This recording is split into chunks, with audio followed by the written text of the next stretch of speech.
கர்த்தர் நல்லவர். ஆக்சுவலாக இன்றைக்கு நம்ம பார்க்க போகிற முக்கியமான டாபிக் என்னன்னா மீட்பு. இந்த மீட்பு கிறிஸ்தவத்தில் அதிகமாக பேசப்படுகிற ஒரு வார்த்தை, ரொம்ப முக்கியமான ஒரு வார்த்தை. ஸோ அந்த மீட்பை குறித்து நம்ம விலாவரியாக டீட்டெயிலாக பார்க்க போகிறோம். கொஞ்சம் நேரம் ஆனாலும் பொறுமையாக நீங்கள் உட்காந்து கேளுங்க. நான் பேச போகிறது எதன் அடிப்படையில்ங்கிறதுக்கு சில கேள்விகளை வைத்திருந்தேன் இல்லையா நேரமே. மீட்பு என்றால் என்ன? மீட்கப்படுதல் என்பதின் அர்த்தம் என்ன? மனிதன் மீட்கப்படுவதற்கு அவன் எதை இழந்து போனான்? மனுக்குலத்திற்கு மீட்பு ஏன் அவசியமாகப்பட்டது? மீட்பை மனுக்குலம் பெற்றுக்கொள்வதற்கு தெய்வம் என்ன செய்தார்? அடுத்தது, மனுக்குலத்திற்கு மீட்பை தந்து விட்டாரா அல்லது இனிமேல் தான் தருவாரா? ஓகேங்களா, மீட்பை தந்துட்டாரா அல்லது இனிமேல் தான் நமக்கு தருவாரா? மீட்பு நடந்து முடிந்து விட்டதா இல்லது இப்பொழுது காலகட்டத்திலும் நடந்து கொண்டிருக்கிறதா? இனிமேல் மீட்கப்பட போகிறோமோ? அந்த ஒவ்வொரு மனிதனுக்கும் இருக்கக்கூடியதான அந்த மீட்பானது இனிமேல் தான் நடக்க போகிறதா? அடுத்தது, பரமபிதாவாகிய தெய்வம் மனுக்குலத்துக்கு ஒரு மீட்பை கொடுத்தார் இல்லையா, அந்த மீட்பை தற்போது மனுக்குலம் எப்படி இழந்து கொண்டிருக்கிறது? மதவாதிகள் கிறிஸ்தவர்கள் எப்படி இழந்து கொண்டிருக்கிறார்கள் என்பதை பார்க்க போகிறோம். ஆக ஏற்கனவே தெய்வம் மீட்பை கொடுத்து விட்டார் என்றால் அந்த மீட்பை எப்படி நாம் அனுபவிப்பது, பெற்றுக்கொள்வது இல்லை என்றால் எப்படி அனுபவிப்பது என்பதை குறித்து நம்ம டீட்டெயிலா பார்க்க போகிறோம். ரொம்ப கவனமா நீங்க கேளுங்க. அதிகமா நிறைய வசனங்களை நான் இந்த நாள்ல நான் கோட் பண்ண விரும்புகிறேன். மீட்பு என்றால் என்ன, அல்லனா மீட்கப்படுதல் என்பதனுடைய அர்த்தம். நீங்க எல்லாமே இது குறித்து நீங்க நேரமே பேசும்போது நீங்க எல்லாருமே கரெக்டான ஆன்சரை நீங்க கொடுத்துருக்கிறீங்க. ஸோ அதே ஆன்சரை தான் நான் கொஞ்சம் பேச விரும்புகிறேன். மீட்புன்னா ஒரு பொருளை விலை கொடுத்து வாங்குதல். ஒரு மீட்கப்படுதல்னா அவங்க சொன்ன மாதிரி ஒரு குழியிலிருந்து ஒருத்தரை தூக்கி விடுறது மாதிரி, ஒரு கட்டிலிருந்து ஒரு ஆளை விடுதலை ஆக்குறது மாதிரி. ஸோ அப்படி ஒருத்தனை ஒரு குழியிலிருந்து ஒருத்தனை தூக்குவதற்காக நம்ம செய்கிறோம் இல்லை, ஒரு கயிறை கொடுக்குறோம், கயிறை கொடுத்து அவனை மீட்டெடுக்கிறோம் இல்லைங்களா. ஒரு தண்ணியில் ஒருத்தன் விழுந்துட்டானா அவனுக்கு தண்ணியிலேருந்து அவன் உயிர் பிழைப்பதற்காக அவனுக்கு லைஃப் ஜாக்கெட் ஏதாவது போட்டு விடுறோம் இல்லைங்களா. ஒரு மரக்கு துண்டை போட்டு விடுகிறோம். விடுதலையாக்குறதுக்கு ஏதாவது ஒன்றை அவனுக்கு கொடுக்கணும், விடுதலையாக்கப்படுவதற்கு ஏதாவது ஒன்றை அவனுக்கு கொடுக்கணும். அடுத்தது, மீட்பு அப்படின்னா இன்னொரு அர்த்தம் எப்படி எடுக்கலாம்னா, ஒன்று வாங்குறது, ஒருத்தங்கிட்ட இருந்து நம்ம ஒன்று வாங்குகிறது. ஓகேங்களா, ஒரு பொருளை வாங்குறது, ஒரு கடையில் போய் ஒரு பொருளை வாங்குறோம் இல்லையா, விலை கொடுத்து நம்ம வாங்குறோம். ஸோ மீட்பு அப்படின்னு சொல்லும்போது நாம புரிஞ்சு வச்சிருக்கிறோம் இல்லையா. மீட்பு அப்படின்னு சொல்லும்போது நாம புரிந்ததை காட்டிலும் இந்த வார்த்தை அப்போஸ்தலர்கள் பேசுற அந்த நாட்களில ரோம அரசாங்கத்துக்கு கீழே இருந்த இஸ்ரவேல் ஜனங்களுக்கு நல்லா புரியும். ஏன்னா அந்த நாட்களில் ரோம அரசாங்கத்தின் கீழ் இருந்த இஸ்ரவேலருக்கும் சரி மற்ற புறஜாதிகளுக்கு நல்லா புரியும். ஏன்னா அந்த நாட்களில இந்த அடிமைகளை வைத்திருப்பதும் அடிமைகளை விற்பதும் நடைமுறையில் இருந்தது இல்லையா. இப்ப அது கிடையாது, ஆனா அந்த நாட்களில் இருந்தது. ஸோ அடிமை வாங்குறதும் விற்கிறதும் இந்த முறை அங்க இருந்ததுனால தான் இந்த வார்த்தைகளையே ரட்சிப்புக்கு சொல்லும்போது இந்த வார்த்தைகளையும் யூஸ் பண்ணாங்க. ஏன்னா அவங்களுக்கு நல்லாவே தெரியும். ஒருத்தனுக்கு அடிமையா இருந்தான்னு வைங்களேன், ஒரு நபர் குறிப்பிட்ட நபருக்கு அடிமையா இருந்தா அவன் எங்குமே தப்பி செல்ல முடியாது. காரணம், அவன் அடிமை. அவன் யாருக்கு அடிமையா இருக்கிறானோ அந்த எஜமானன் அவனுக்கு என்ன சொல்லுகிறாரோ அதை தான் செய்யணும். அவனுடைய சுய விருப்பத்தின் அடிப்படையில் அவன் எதையுமே செய்ய முடியாது. அவன் அடிமை இல்லையா. அவன் ஒருவேளை எங்கேயாவது போய் தப்பி போனா கூட அவனை பார்த்து கேட்பாங்க, நீ அடிமையா சுயாதீனனா அப்படின்னு கேட்டு, அவன் அடிமையா இருந்தால் மீண்டும் அவன் அந்த எஜமான இடத்துல போயே ஆகணும். அப்போ அந்த நாட்கள் என்ன நடக்கும்னா, இந்த சந்தையில அடிமைகளை விற்பாங்க. விற்கும்போது சில செல்வந்தர்கள் என்ன பண்ணுவாங்க, இரக்கமுள்ளவர்கள் சிலர் அடிமைகளை விலைக்கு வாங்கி அவங்கள ஃப்ரீயா விட்டுருவாங்க. நீ விடுதலையா வாழ்ந்துக்கோ என்கிற பழக்கமும் அந்த நாட்களில் இருந்தது. ஸோ இதே மாதிரி தான் மனிதன் பாவத்துக்கு அடிமையாக இருந்தான். அவன் ஏதோ ஒரு காரியத்துக்கு அடிமையாக இருந்தான். அந்த அடிமைத்தனத்திலிருந்து மீட்பதற்காக தான் தெய்வம் மனு உருவாய் இந்த பூமிக்கு வந்தார். அந்த மீட்பை எப்படி அந்த மனுக்குல அடிமைக்கு அந்த மீட்பை எப்படி கொடுத்தார் என்றால் இலவசமாக கொடுத்தார். சிலவங்க அடிமையா மீட்டு எடுத்துட்டு தனக்கு அடிமையா வச்சிருப்பாங்க, அப்படித்தானே? அங்கிருந்து அடிமைத்தனத்திலிருந்து அவனை மீட்டு எடுத்து தனக்கு அடிமையா வச்சிருப்பாங்க. ஆனா இயேசு கிறிஸ்து அப்படி இல்லை. அவர் இலவசமாக மனிதனை மீட்டார். இலவசமாய் அவருடைய கிருபையினாலே இயேசு கிறிஸ்துவில் உள்ள மீட்பை கொண்டு நீதிமானாக்கப்படுகிறார்கள். இயேசு கிறிஸ்து செலுத்திய மீட்பு விலையால் அவர்கள் விடுதலை செய்யப்பட்டார்கள். இது அவருடைய அளவற்ற கிருபை. அது ஒரு இலவச அன்பளிப்பு. நம்மை கர்த்தர் மீட்டெடுத்திருக்கிறார் என்றால் அது ஒரு இலவச அன்பளிப்பு. அன்பளிப்பை வாங்கி கொண்டு நாம பெருமை பாராட்ட முடியாது, அப்படித்தானே? அன்பளிப்பு என்றால் அது இலவசம், அது ஈவு. அதை வாங்கி கொண்டு நான் எப்படி இருந்தது தெரியுமோ அதனாலதான் எனக்கு இப்படி கிடைச்சது சொல்ல முடியாது. மீட்பு என்பது நமக்கு இலவசமாய் கொடுக்கப்பட்டது.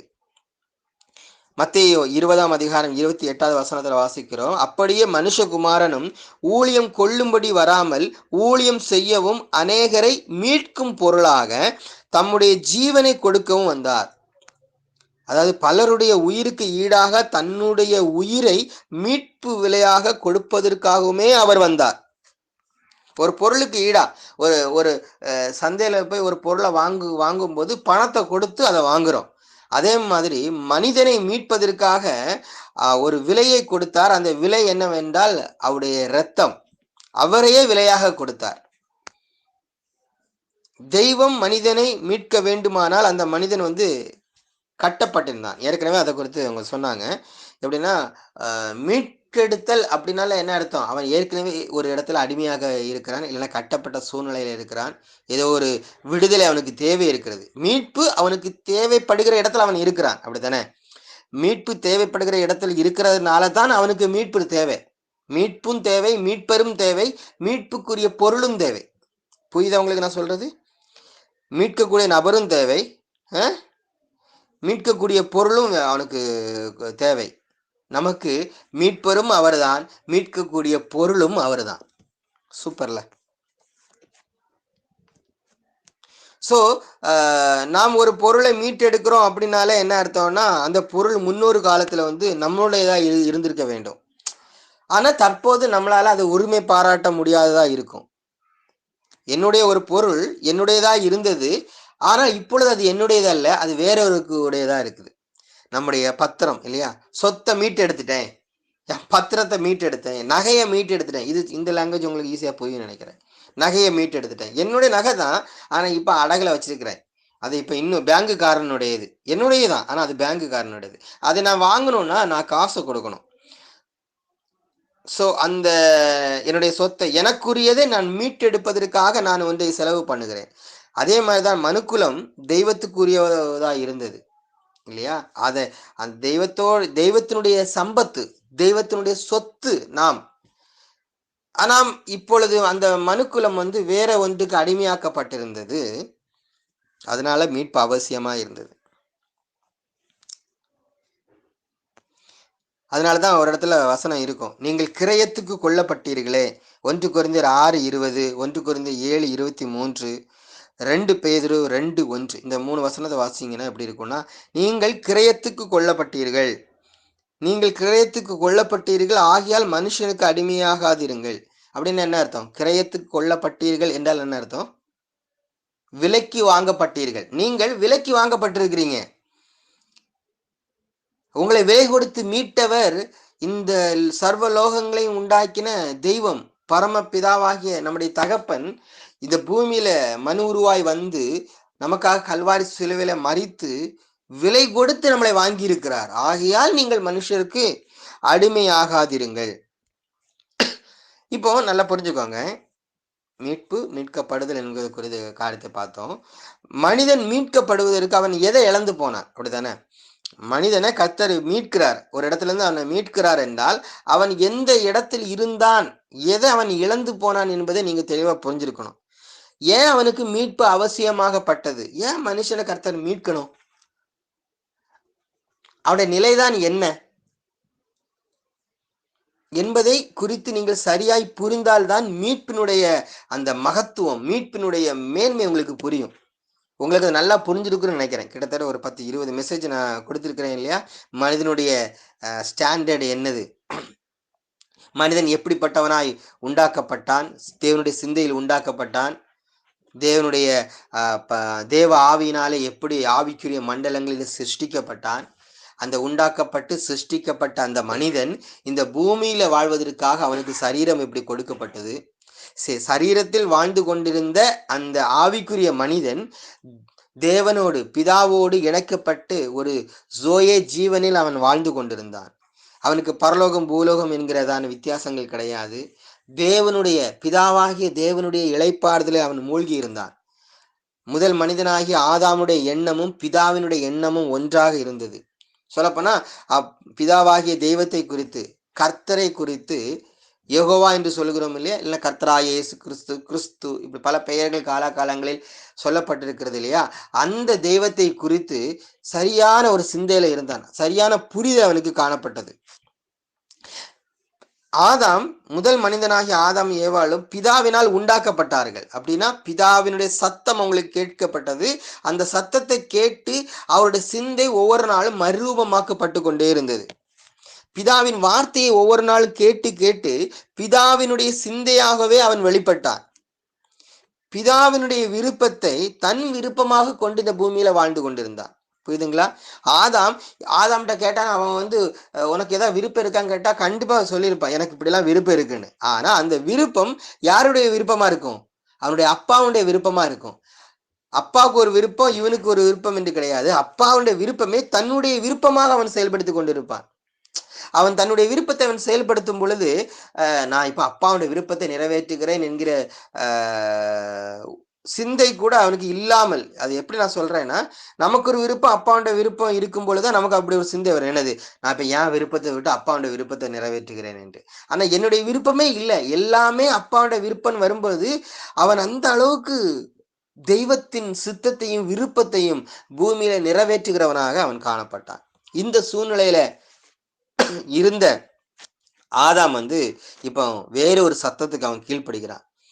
ஸோ வேறொரு சத்தத்துக்கு அவன் செவி கொடுக்கும் போது வேறொரு எண்ணங்களால் அந்த சத்தத்துல வரக்கூடிய வார்த்தைகளை அவன் கேட்கிறான். இப்ப இவனுடைய சிந்தை, பிதாவோடு இணைக்கப்பட்டிருந்த அந்த ஆவியின் சிந்தை இப்போ மாற்றப்படுகிறது இல்லையா? பிசாசின் சிந்தையாக, இல்லைன்னா மாம்ச சிந்தையாக மாற்றப்படுகிறது. வேற எண்ணங்களால் அவன் நிரப்பப்படுகிறான். ஏன்னா முன்னாடி வெள்ளையா இருந்தான், பிசாசுக்கு சத்தத்தை கேட்டோன்னா கருப்பா மாறிட்டான்லாம் நினைச்சிடாதீங்க, ஓகேங்களா? அவன் சரீரம் எல்லாம் அப்படியே தான் இருக்குது, ஒரு சேஞ்சும் சரீரத்துல இல்லை. எங்க மாற்றம் வந்தது என்றால் அவனுடைய சிந்தையில் மாற்றம் வந்தது. இதை நீங்க மறந்துடக்கூடாது. ஆவின் சிந்தையிலே இருந்த மனிதன் இப்பொழுது மாம்ச சிந்தைக்குள்ளாக மாறினான். ஆவிக்குரியவனாய் இருந்த மனிதன் மாம்சத்துக்கு உரியவனாய் மாறினான். அப்படின்னா என்ன அர்த்தம்? பிதாவின் சத்தத்துக்கு கீழ்ப்பட்டு கொண்டிருந்த மனிதன் இப்ப அவனுடைய மாம்ச சரீரத்தில் இருக்கக்கூடிய ஐம்புலன்களும் என்ன சொல்லுகிறதோ அதன்படிதான் அவன் வாழ்க்கை காணப்பட்டது. பிசாசின் விருப்பத்தை தன் விருப்பமாக எண்ணிக்கொண்டு வாழ்கிறான். ஆனா அவன் என்ன நினைக்கிறான்னா, ஏன் ஆசை, எனக்கு விருப்பம், ஏன் விருப்பத்தை தானே நிறைவேற்றுகிறேன் அப்படி அவன் நினைக்கிறான். ஆனா அது அவன் விருப்பம் இல்லை, அது பிசாசின் விருப்பமாக இருந்தது. இப்போ பிசாசின் விருப்பம் யாருக்குடைய விருப்பத்துக்கு எதிராக இருக்கிறது? பிதாவினுடைய விருப்பத்துக்கு எதிராக இருக்கிறது. அதுதான் வசனம் என்ன சொல்லுது? மாம்ச சிந்தை தேவனுக்கு விரோதமான பகை. அவனுடைய ஆவி, அந்த உள்ளுணர்வு, மனசாட்சி, ஐக்கியம் எல்லாம் டோட்டல், அவனோட சிந்தை டோட்டலா கரப்ட் ஆயிடுச்சு. ரோமர்ல ஒரு வசனம் வாசிக்கிறோம் 6:16, யாருக்கு உங்களை அர்ப்பணித்து கீழ்ப்படுகிறீர்களோ அவருக்குத்தான் நீங்கள் அடிமைகள் என்பது உங்களுக்கு தெரியாதா? நீங்கள் பாவத்துக்கு அடிமைகளாக இருந்தால் மரணம் அடைவீர்கள்.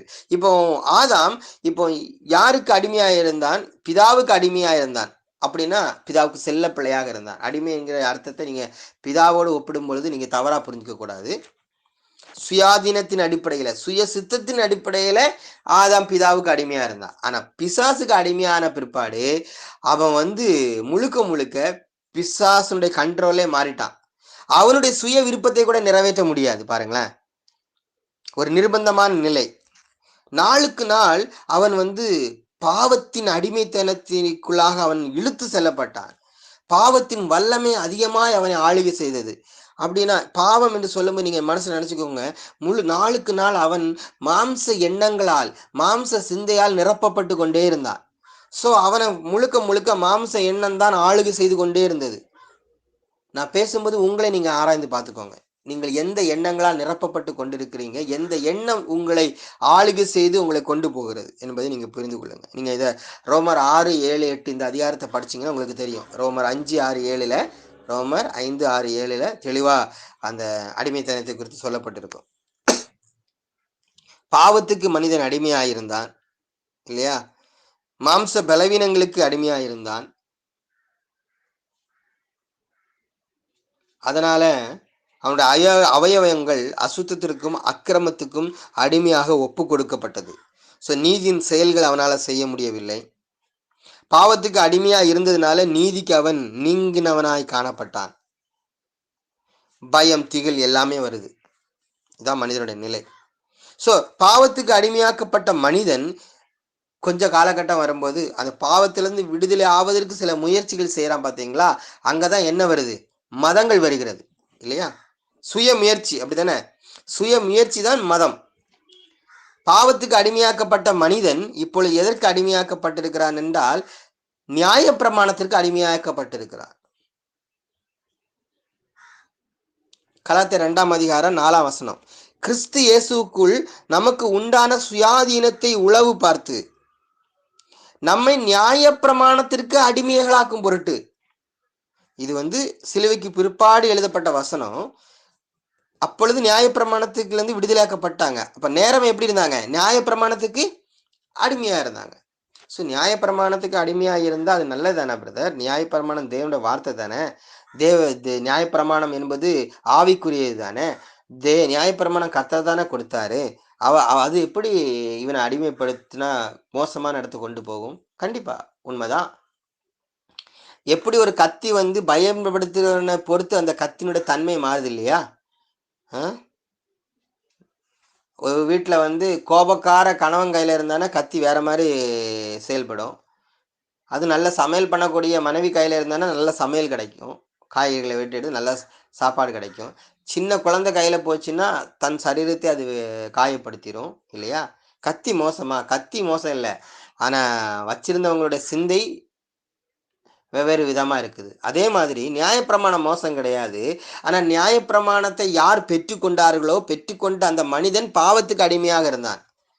ஸோ பாவத்துக்கு அடிமையாக இருந்த இந்த மனிதன் இப்ப நியாயப்பிரமாணம் வந்த உடனே பாவம் இன்னும் பலன் கொண்டது. இவனுக்கு ஒரு சின்ன குழந்தை இருக்குது, அதுக்கு ஒரு பொருளை எப்படி பயன்படுத்தணும்னு சரியா தெரியல. ஓகே, தெரியாம இருந்தாலும் பிரச்சனை இல்லை. ஏன் தெரியுமா? கையில கத்தி கிடையாது. நான் சொல்றது புரியுதா? அதுக்கு அது கத்தியை எப்படி பயன்படுத்தணும்னு தெரியல. தெரியாம இருந்ததுனால அதுக்கு ஆபத்து கிடையாது. ஏன்? கத்தி வந்தா தானே ஆபத்து இல்லையா? ஸோ அது ஃப்ரீயா இருக்குது, நல்லா ஜாலியா விளையாடுது. ஆனா அது கையில எப்ப கத்தி போகுதோ அதுக்கு பிற்பாடு ஏற்கனவே தெரியாம இருந்துச்சு பாத்தீங்களா, எப்படி பயன்படுத்தணும்னு தெரியாது. ஸோ அந்த அறியாத அறிவு இப்ப கத்தியே தவறா பயன்படுத்துது. அதே மாதிரி மனிதன் ஏற்கனவே பாவத்துக்கு அடிமையாக்கப்பட்டிருக்கிறான்.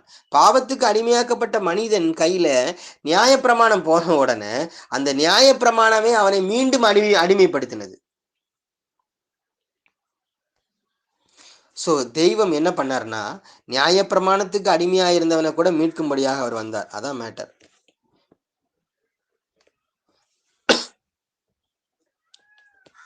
ரோமர் 7ஆம் அதிகாரம் 8, 9 அந்த வசனங்கள் வாசா தெரியும். நியாயப்பிரமாணம் இல்லாமல் இருந்தபோது நான் ஜீவன் உள்ளவனாய் இருந்தேன், ஆனா நியாயப்பிரமாணம் வந்தபோது நான் மரித்தவனாய் மாறினேன். ஜீவனுக்கு ஏதுவான கற்பனையே எனக்கு மரணத்துக்கு ஏதுவாய் மாறினது. அப்படித்தானே? நியாயப்பிரமாணம் ஜீவனை கொடுக்க வேண்டியது, ஆனா மீண்டும் அவனை மரணத்துக்கு ஏதுவாய் மாற்றினது. காரணம் என்னன்னா அவனுக்குள்ள என்ன இருந்துச்சு? பாவம் இருந்தது. சுகர் இருக்கிறவனுக்கு சர்க்கரை கண்டிப்பா அவனை பலவீனப்படுத்தும். சர்க்கரை நல்லதா இருந்தா, இனிப்பு நல்லதுதான் இல்லையா? சர்க்கரைன்னு சொல்றது காரணம் இனிப்பு நல்லதுதான், ஆனா சுகர் பேஷண்ட்டுக்கு இனிப்பு கெட்டது. அப்ப இனிப்பு கெட்டதா? இல்லை, இனிப்பு நல்லதுதான், ஆனா சுகர் பேஷண்ட்டுக்கு இனிப்பு கெட்டது. அதே மாதிரி நியாயப்பிரமாணம் நல்லதுதான், ஆனா பாவத்தில் இருக்கிறவனுக்கு நியாயப்பிரமாணம் கெட்டதா மாறிச்சு. ஸோ இந்த நியாயப்பிரமாணம் என்ன ஆச்சு தெரியுமா? அவனை சிறைப்படுத்தினது. அவன் எப்படின்னா, ஒரு நேரமே நீங்க யாரோ ஒருத்தவங்க சொன்னீங்க இல்லையா, அவன் சிறைப்படுத்தப்பட்டிருந்தான். என் மனதின் பிரமாணத்திற்கு விரோதமாய் போராடுகிற வேறொரு பிரமாணத்தை என் அவயவங்களில் இருக்க காண்கிறேன். அது என் அவயவங்களில் உண்டாயிருக்கிற பாவ பிரமாணத்திற்கு என்னை சிறையாக்கி கொள்ளுகிறது. என் பாவ பிரமாணத்திற்கு சிறையாக்கி கொள்கிறது. பிரமாணம்னா என்னது தெரியுமா உங்களுக்கு யாருக்காவது? பிரமாணம் என்றால் என்னன்னா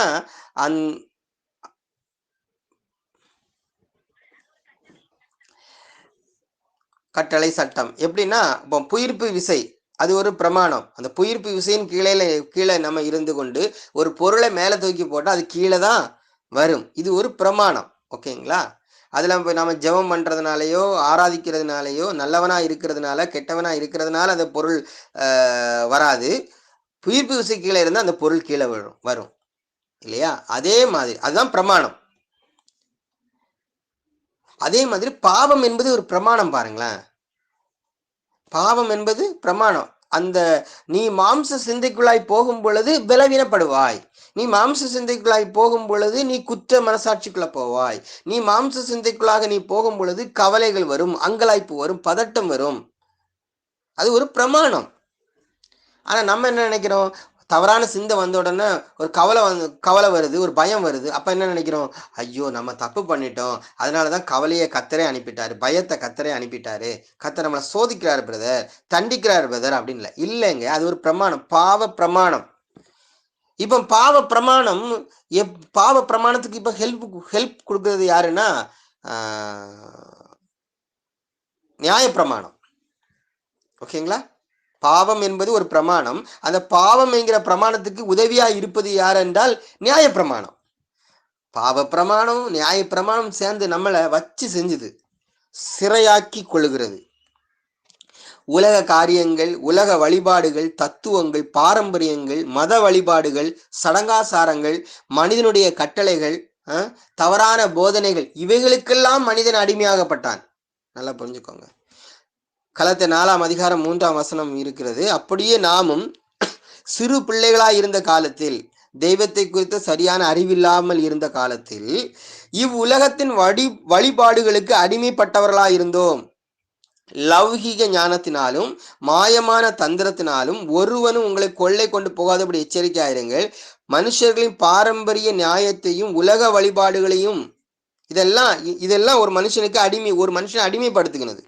தத்துவங்கள், வீணான கருத்துக்கள் மைண்ட்ல வருது பாத்தீங்களா? வீணான கருத்துக்கள் இதெல்லாம் மனிதனை அடிமைப்படுத்துகிறது. அதனாலதான் நீங்க சரியான சிந்தை இருக்கிறவங்களோட பேசும்போது கேர்ஃபுல்லா இருங்கன்னு சொல்லக்கூடாது. ஏன்னா மெச்சூர்டான ஆள் கேர்ஃபுல்லா அவங்க தான் இருக்கணும் இல்லையா? அந்த மெச்சூரிட்டி இல்லாதவங்க கொஞ்சம் கேர்ஃபுல்லா இருக்க வேண்டி இருக்குது. முற்காலத்தில் நாமும் புத்தியினரும் கீழ்ப்படியாதவர்களும் வழிதப்பி நடக்கிறவர்களும் பலவித இச்சைகளுக்கும் இன்பங்களுக்கும் அடிமைப்பட்டவர்களும், இதுக்கெல்லாம் அடிமைப்பட்டு இருந்தாங்க. இந்த அடிமைத்தனத்துக்கெல்லாம் காரணம் பாவம் பிளஸ் பாவ பிரமாணம் பிளஸ் நியாய பிரமாணம்.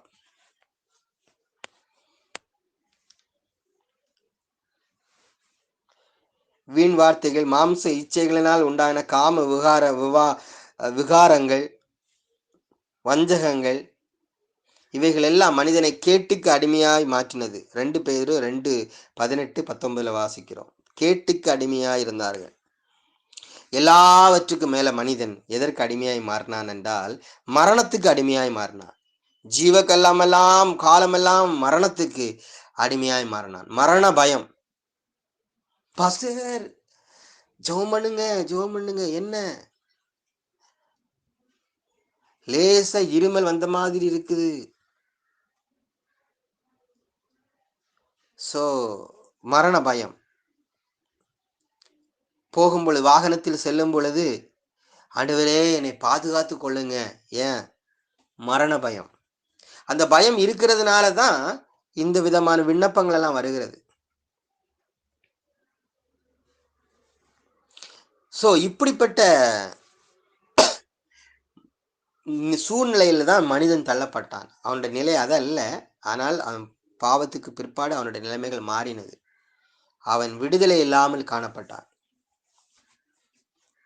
ஒரு விடுதலைக்காக ஏங்கி தவிக்கிற ஒரு நிர்பந்தமான நிலைதான் மனிதனுடைய நிலை. நிர்பந்தமான மனுஷன் நான். இந்த மரண சரீரத்திலிருந்து யார் என்னை விடுதலையாக்குவார்? என் உடலில் இருக்கிற பாவ சட்டம் என்னை சிறைபிடித்து வைத்திருக்கிறது. எப்பேற்பட்ட பரிதாபமான நிலையில் இருக்கிறேன். மரணத்தை உண்டாக்கும் இந்த உடலில் இருந்து யார் என்னை காப்பாற்றுவார்? மரணத்தை உண்டாக்கும் இந்த உடலில் இருந்து யார் என்னை காப்பாற்றுவார்? விடுதலை இல்லாமல் இருந்தது யார் தெரியுமா? ஆவிக்குரிய மனிதன், அந்த மெய்யான மனிதன். ஆவி மனிதன் சொல்லுவோம் இல்லையா, ஆத்தும மனிதன் என்று சொல்லுவோம் இல்லையா, உள்ளான மனிதன். அவன் விடுதலை இல்லாமல் இருந்தான். நல்லா புரிஞ்சுக்கோங்க. அந்த மனிதன் விடுதலை இல்லாமல் இருந்தான். அந்த மனிதன் உள்ள இருக்கக்கூடிய அந்த மனிதன் பிதாவின் சத்தத்தை கேட்டு வாழ்ந்து இளைப்பாறுதலாய் வாழ வேண்டியவன். இப்போ அவன் வெளியில இருக்கக்கூடிய ஒரு சரீரத்துக்கு பார்த்தீங்களா, அந்த சரீரம் சொல்றதை கேட்கிறான். உள்ள இருக்கிறவனுக்கு நல்ல சின்ன ஆசை, வெளியில இருக்கிற சரீரம் அவனை செய்ய விடலை. புரியுதுங்களா? அடிமை இந்த வெளியில இருக்கிற இந்த புறம்பான இந்த மரண சரீரம், இந்த பாவ சட்டம் நிரம்பி இருக்கிற இந்த சரீரம் உள்ள இருக்கிற ஆத்தும மனிதனை அடிமைப்படுத்தி இருக்கிறது, சிறைப்படுத்தி இருக்கிறது, காவல் பண்ணப்பட்டு கொண்டிருக்கிறான். நிர்பந்தமான மனுஷன். அது ஒரு பிரமாணம். பாவ சரீரத்துக்குள்ளாக ஆவியான மனிதன் வாழ்ந்து கொண்டிருக்கிறான். அந்த ஆவியான மனிதன் இப்போ நிர்பந்தமான நிலையில் காணப்படுகிறான். இந்த பரிதாபமான நிலையில் இருந்த மனிதன் எப்படியாவது நான் மீட்கப்பட வேண்டும் என்று அவன் செய்த முயற்சிகள் தான் மதங்கள். பல்வேறு முயற்சிகளை எடுக்கிறான். அந்த முயற்சி எதுவுமே அவனுக்கு கை கொடுக்கல. தங்கள் செல்வத்தை நம்பி தங்கள் திரளான ஐஸ்வர்யத்தினால் பெருமை பாராட்டுகிற ஒருவனாவது தன் சகோதரன் அழிவை காணாமல் இனி என்றென்றைக்கும் உயிரோடு இருக்கும்படி எவ்விதத்திலாவது அவனை மீட்டுக் கொள்ளவும் அவனிடத்தில் மீட்கும் பொருளை தேவனுக்கு கொடுக்கவும் முடியாதே. மரணத்திலிருந்து மீட்பதற்கு ஒரு மீட்கும் பொருளை தேவனிடத்துல கொடுக்க முடியுமா? முடியாதே. அவர்கள் ஆத்தும மீட்பு மிகவும் அருமையா இருக்கிறது. ஆனால் அது ஒருபோது மனிதனால் முடியாது. வசனம் கேள்விப்பட்டிருக்கீங்களா? இந்த வசனம் எங்க இருக்குன்னு? எங்க இருக்குது வசனம்? எங்க இருக்குது இந்த வசனம்?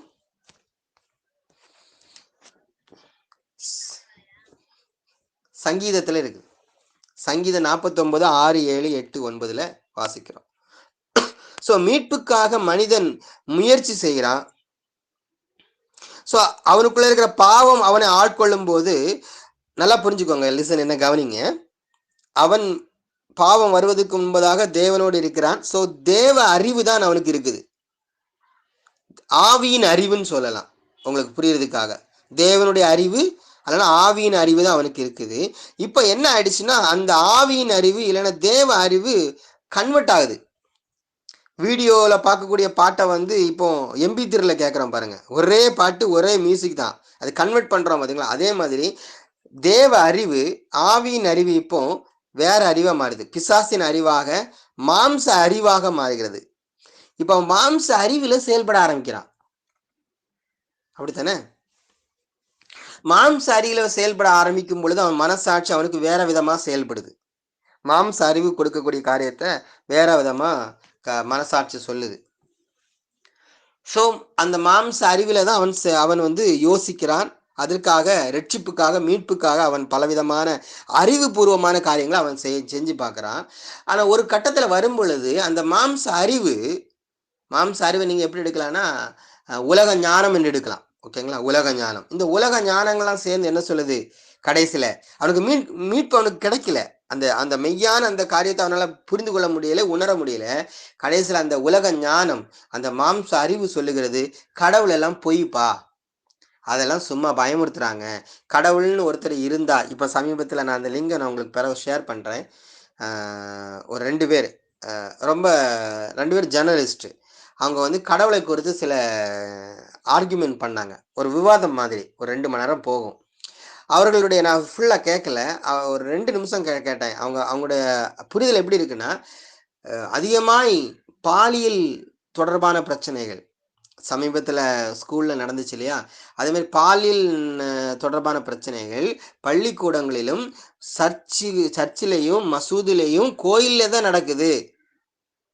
கடவுள் பக்தியாய் யார் இருக்கிறார்களோ, கடவுள் பக்தியை யார் அதிகமாய் சொல்லுகிறார்களோ, பேசுகிறார்களோ, கடவுள் இருக்கிறார் என்று யார் சொல்லுகிறார்களோ, அவர்கள் தான் தவறான காரியங்களை அதிகமாக ஈடுபடுகிறார்கள். அதுவும் எங்கே என்றால் அவர்கள் வழிபடுகிற இடத்திலே. ஆனால் அவர்கள் வழிபடுகிற இடத்தில் இருக்கிற எந்த கடவுளும் அதை தட்டி கேட்டதாக இதுவரை சரித்திரம் இல்லை அப்படின்னு சொல்றாங்க. உடனே நம்ம சொல்லிடுவோம், பொங்கிரும், அப்படிலாம் இல்லை பதர், அந்த ஆளை கத்த அடிச்சாரு பிடிச்சாருலாம் சொல்லுவோம். ரியலா ஒரு ஃபேக்டா யோசிச்சு பாருங்க. அப்படித்தான் எல்லா இடத்துலயும் நடக்குதா? இலங்கையில ஒரு குண்டு வெடிப்பு நடந்தப்ப என்ன கொஸ்டின் வந்துச்சு? உங்கள் இயேசு உங்களை ஏன் காப்பாத்தல கேட்டாங்களா இல்லையா? கேட்டாங்களா? கேட்டாங்க. ஏன் இயேசு காப்பாத்துற? சரி, வெளியில குண்டு வெடிச்சு காப்பாற்ற முடியல, ஓகே. உங்க சர்ச்சில் தானே சர்ச்சில் தானே இயேசு இருக்கிறாரு, ஏன் காப்பாத்தல என்கிறதான பல்வேறு குழப்பங்கள் மனித அறிவில உண்டாகிறது. ஏன்னா இந்த பிரச்சனையா மனுஷன் வந்துச்சுன்னா, ஏதேன்ல ஒரு ஆக்சிடென்ட் அவனுக்கு நடந்துச்சு. ஒரு ஆக்சிடென்ட் நடந்தா கோமா ஸ்டேஜுக்கு போனா எங்க இருக்கேனே தெரியாது பாருங்க, கோமால இருக்கிறவன். அதே நிலைமையில தான் முழு மனுக்குலம் இருக்குது. தெய்வத்தை குறித்ததான தவறான புரிதல்ல இருக்கிறாங்க. கோமால மனுஷன் இருக்கிறான். ஏதேனில் நடந்த ஒரு ஆக்சிடென்ட், சரியான ஆக்சிடென்ட். ஐசியூ வார்டில் மனுஷன் அட்மிட் ஆயிட்டான். அவனால எந்திரிச்சு நடக்க முடியாது, சுவாசிக்கவே முடியாது, அவனுக்கு ஆக்சிஜனா கொடுக்கணும். ஆனாலும் மனுஷனுக்கு கொழுப்ப பாருங்களேன். ஐசியூ வார்டிலே சிலவன் வீரவசனம் பேசுவான். வாய் கொஞ்சம் பேசுறதுக்கு வாய் கொஞ்சம் பலன் இருந்துன்னா பேசுவாங்க. அதே மாதிரி தான் நாம அறிவுபூர்வமாக யோசிக்கிறவங்க வந்து கடவுளே இல்லை என்று யோசிச்சாங்க. அதை ஸ்பிரிச்சுவலா யோசிக்கிறேன்னு சொன்னவங்க எங்க போயிட்டாங்கன்னா, இனி இந்த அடிமைத்தனத்திலிருந்து நான் ஒரு மீட்கப்பட வேண்டுமானால் அவருக்கு ஏதாவது கொடுக்கணும்னு சொல்லிட்டு பலியை கொடுக்க ஆரம்பிச்சிட்டான். புரியுதுங்களா? ரெண்டு விதமான சிந்தை ஆயிடுச்சு. பாவம் ஒரு மனிதனை அடிமையாக்கினது, மதம் மனிதனை அடிமையாக்கினது. ஸோ அந்த அடிமைத்தனத்துக்குள்ள இருக்கிற மனிதன் ரெண்டு விதத்துல யோசிக்கிறான். ஒன்று ஆவிக்கிற ரீதியா யோசிக்கணும்னு யோசிக்கிறான், கடவுளை பிரியப்படுத்துறதுக்காக. இன்னொருத்த அறிவுபூர்வமா யோசிக்கிறான். அறிவுபூர்வமா யோசிக்கிறவன் கடவுள் இல்லை என்கிற இடத்துக்கு வருகிறான். கடவுள் நம்பிக்கையின்படி யோசிக்கிறவன் கடவுள் இருக்கிறாரு, ஆனா அவர் இப்படி இல்லை. எப்படி இல்லை? அவர் அன்பா இல்லை. அவர் அவர்கிட்ட அவர் தான் விடுதலை தரணும், வேற வாய்ப்பு. எல்லாருமே அதான் சொல்லுவாங்க, அவர் தான் விடுதலை தரணும். அவர் விடுதலை தரணும்னா அவருக்கு ஏதாவது கொடுக்கணும், பலிகள் செலுத்தணும். பலி தேவனுக்கு அவசியம் இல்லை. ஆனால் நான் பாவம் செய்து விட்டேன், மீண்டும் பழைய நிலைக்கு வர வேண்டுமானால் பாவமில்லாத இரத்தம் சிந்தப்பட வேண்டும் என்று அவன் மனது அவனுக்கு சொல்லிச்சு. அந்த பிரமாணம் அவனுக்கு, பிரமாணம் சொன்ன பார்த்தீங்களா, பாவம் என்கிற பிரமாணம் அவனை அப்படித்தான் யோசிக்க வச்சுது. இதைத்தான் கடவுள் அடிச்சடிச்சு சொன்னார், திரும்ப திரும்ப சொன்னார். பழத்தை சாப்பிடாடா, இப்படியெல்லாம் யோசனை உனக்கு வருண்டா அப்படின்னு சொன்னாரு. கேட்கல. பாவம் அவனுக்குள்ள வந்த பிற்பாடு, மாம்ச சிந்தை அவனுக்குள்ள வந்த பிற்பாடு, தெய்வம் என்ன சொன்னாரோ அதன்படிதான் இவனுடைய சிந்தையெல்லாம் மாறுது. தெய்வம் சொன்னதுபடி சிந்தை மாறல, பாவத்தின்படி இவனுடைய சிந்தை மாறுது. என்ன சிந்தை மாறிச்சு? தெய்வத்துக்கே பலி கொடுக்கணும் அப்படின்னு சிந்தை மாறிச்சு. புரியுதா நான் சொல்ல வர்றது? எத்தனை புரியுது? ஆனபடியாலே நீங்கள் மறுபடியும் அடிமைத்தனத்தின் நுகத்துக்கு உட்படாமல், இந்த இடத்துல அடிமைத்தனத்தின் நுகம் என்று எதை சொல்லி இருக்கிறது தெரியுமா? கலாத்தியர் 5:1 நியாயப்பிரமாணத்தை சொல்லுது. நியாயப்பிரமாணம் உன்னை அடிமைப்படுத்தி இருக்கிறது. பலிகளை சொல்லுகிறது, பொருத்தனைகளை சொல்லுகிறது, தசமபாகங்களை சொல்லுகிறது, காணிக்கைகளை சொல்லுகிறது. எல்லா வேதங்களும் பல்வேறு பலிகளை சொல்லி இருக்கிறது. நீங்க பல்வேறு வேதங்களை படிச்சா உங்களுக்கு தெரியும் எவ்வளவு பலிகள். சமீபத்துல கன்னியாகுமரியில ஒரு குறிப்பிட்ட கோயில்ல வந்து தீ எரிஞ்சிடுச்சு. இப்ப என்ன பண்ணணும்? அந்த கோயிலை சுத்தப்படுத்தணும்னா கேரளாவிலிருந்து நம்பூதிரிகள் வந்து தூய்மைப்படுத்தணும், யாகம் படுத்தணும். கடவுளை வந்து இப்போ தூய்மைப்படுத்த வேண்டிய ஒரு இதாயிடுச்சு. ஏன்னா கடவுள் கோவப்பட்டாரு, நீங்க சரியா கவனிக்கல. அங்க இருக்கிற அர்ச்சகர்கள், அடுத்தது யாரு அறநிலை காவலர்கள், அமைச்சர்கள் யாரும் சரியா கவனிக்காததுனால தீ பிடிச்சிருச்சு. கடவுள் டென்ஷன்ல இருக்காரு. அப்ப என்ன பண்ணணும்? இந்த பிரச்சனைக்கெல்லாம் இப்போ பாஸ்டர் கூப்பிடுறத காட்டிலும் அவர் நல்ல தீர்க்க தரிசனம் வர உண்டு, அவரை கூப்பிட்டா நல்ல அற்புதம் நடக்கும். ஹல்லேலூயா, ஆமென். ஸோ அப்படி நாம கூப்பிடுற மாதிரி அவங்க வந்து கேரளால இருந்து கூப்பிடுறதுக்காக மாநில தலைவர் வந்து பேசுறாங்க, கேரளால இருந்து வரணும். இப்போ நாம மட்டும் என்னவா, நாமளும் அப்படிதான் ஸ்பெஷல் மீட்டிங் நடத்தணும். அப்போ நம்ம கேரளாலேருந்து, ஸோ பேர் குறிப்பிட வேண்டாம், பேரை குறிப்பிட்டு நம்ம பேச வேண்டாம். சில ஸ்பெஷல் கெஸ்ட்டை கூப்பிடுவோம், அவருக்கு இந்த ஸ்பெஷல் இருக்குது, அவர் கேட்டால் கடவுள் அவருக்கு கொடுப்பார். ஏன்னா கடவுளை வந்து அவருக்கு அந்த கிருபையை கொடுத்துருக்கிறாரு, அவர் வழியாக கொடுப்பாரு.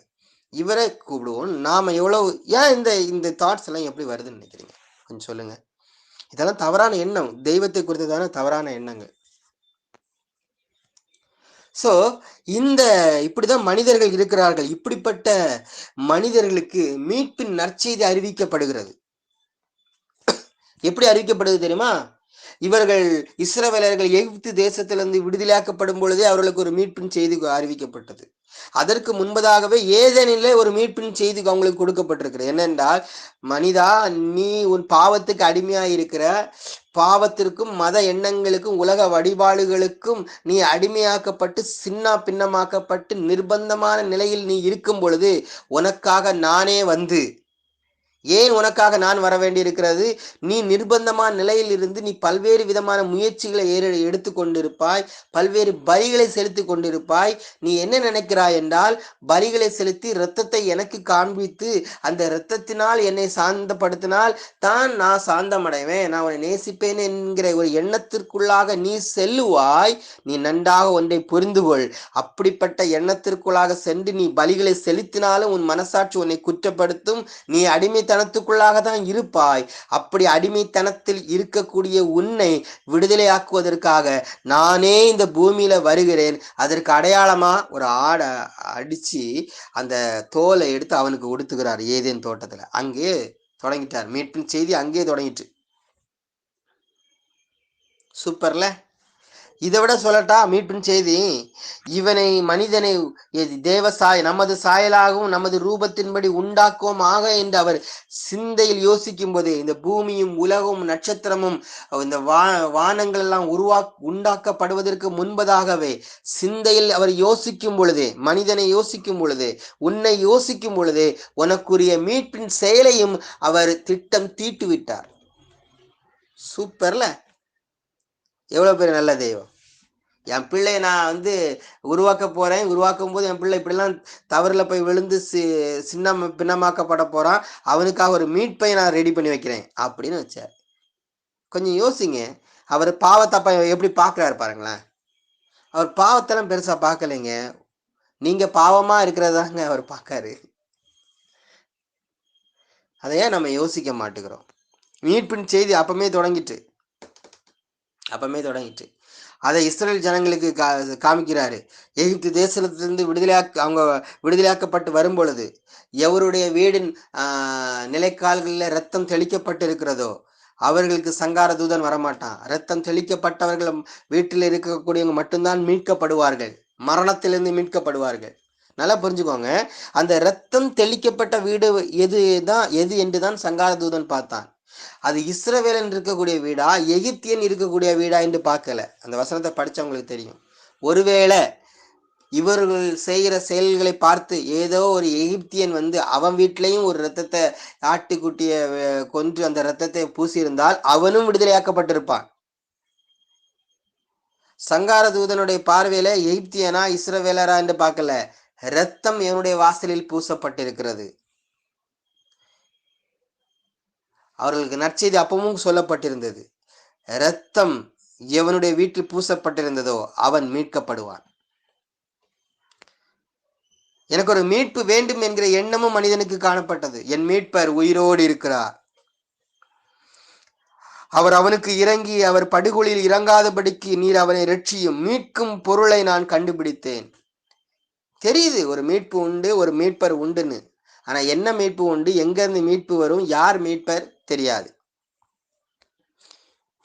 எப்ராயிம் அக்கிரமம் எப்ராஹிமின் அக்கிரமம் கட்டி வைத்திருக்கிறது, அவன் பாவம் பத்திரப்படுத்தப்பட்டிருக்கிறது. பிரசவ ஸ்திரீயின் வேதனை அவனுக்கு வரும். அவன் விவேகமில்லாத பிள்ளை. பேறு காலத்தில் மட்டும் அவன் இருக்கவில்லை. அவர்களை நான் பாதாளத்தின் வல்லமைக்கு நீங்களாக்கி மீட்பேன், அவர்களை மரணத்திற்கு நீங்களாக்கி விடுவிப்பேன். மரணமே உன் வாதைகள் எங்கே? பாதாளமே உன் சங்காரம் எங்கே? மனம் மாறுதல் என் கண்களுக்கு மறைவானதா இருக்கும் என்று ஓசியா தீர்க்கதரிசி சொல்கிறார். 13ஆம் அதிகாரம் 14வது வசனம். புதிய ஏற்பாட்டில் இந்த வசனம் எங்க வருதுன்னு உங்களுக்கு தெரியுமா? மரணமே உன் வாதைகள் எங்கே? பாதாளமே உன் சங்காரம் எங்கே? 1 கொரிந்தியர் 15ஆம் அதிகாரத்துல வாசிக்கிறோம், மரணமே உன் கூரெங்கே? பாதாளமே உன் ஜெயம் எங்கே? சோ மீட்கும் பொருளை குறித்த தீர்க்க தரிசனத்தை குறித்து ஜனங்களோடு அவர் பேசிக்கொண்டே இருக்கிறார். யாக்கோபெனும் சிறு பூச்சியே, இஸ்ரவேலின் சிறு கூட்டமே, பயப்படாதே, நான் உனக்கு துணை நிற்கிறேன் என்று கர்த்தரும் இஸ்ரவேலின் மீட்பருமாகிய உன் மீட்பர் உரைக்கிறார். ஏசாயா 41:14. அப்படியே கர்த்தரால் மீட்கப்பட்டவர்கள் ஆனந்த களிப்புடன் பாடி சீயோனுக்கு திரும்புவார்கள். நித்திய மகிழ்ச்சி அவர்கள் தலைமையில் இருக்கும். சந்தோஷமும் தவிப்பும் ஓடிப்போம். புரியுது இந்த வசனம் எல்லாம் எதுக்கு சொல்லப்பட்டிருக்குதுன்னு? ஏசாயா 51ஆம் அதிகாரத்தை படிச்சீங்கன்னா அது முழுக்க முழுக்க என்ன தெரியுமா சொல்லப்பட்டிருக்கிறது? அந்த மீட்பின் ரகசியத்தை குறித்து சொல்லப்பட்டிருக்கும். அந்த 51ஆம் அதிகாரம் 1ஆம் வசனத்துல இருக்குது, நீதியை பின்பற்றி கர்த்தரை தேடுகிற நீங்கள் எனக்கு செவி கொடுங்கள். நீங்கள் வெட்டி எடுக்கப்பட்ட கன்மலையும் நீங்கள் தோண்டி எடுக்கப்பட்ட துறவின் குழியையும் நோக்கி பாருங்கள். என்னது? கண்மலையாய கிறிஸ்துவை நோக்கி பாருங்க, அவர்தான் உங்களுக்கு மீட்பர். அந்த வசனம் ஃபுல்லா படிச்சா உங்களுக்கு தெரியும். உன் சிருஷ்டிகரே உன் நாயகர், சேனைகளின் கர்த்தர் என்பது அவருடைய நாமம்.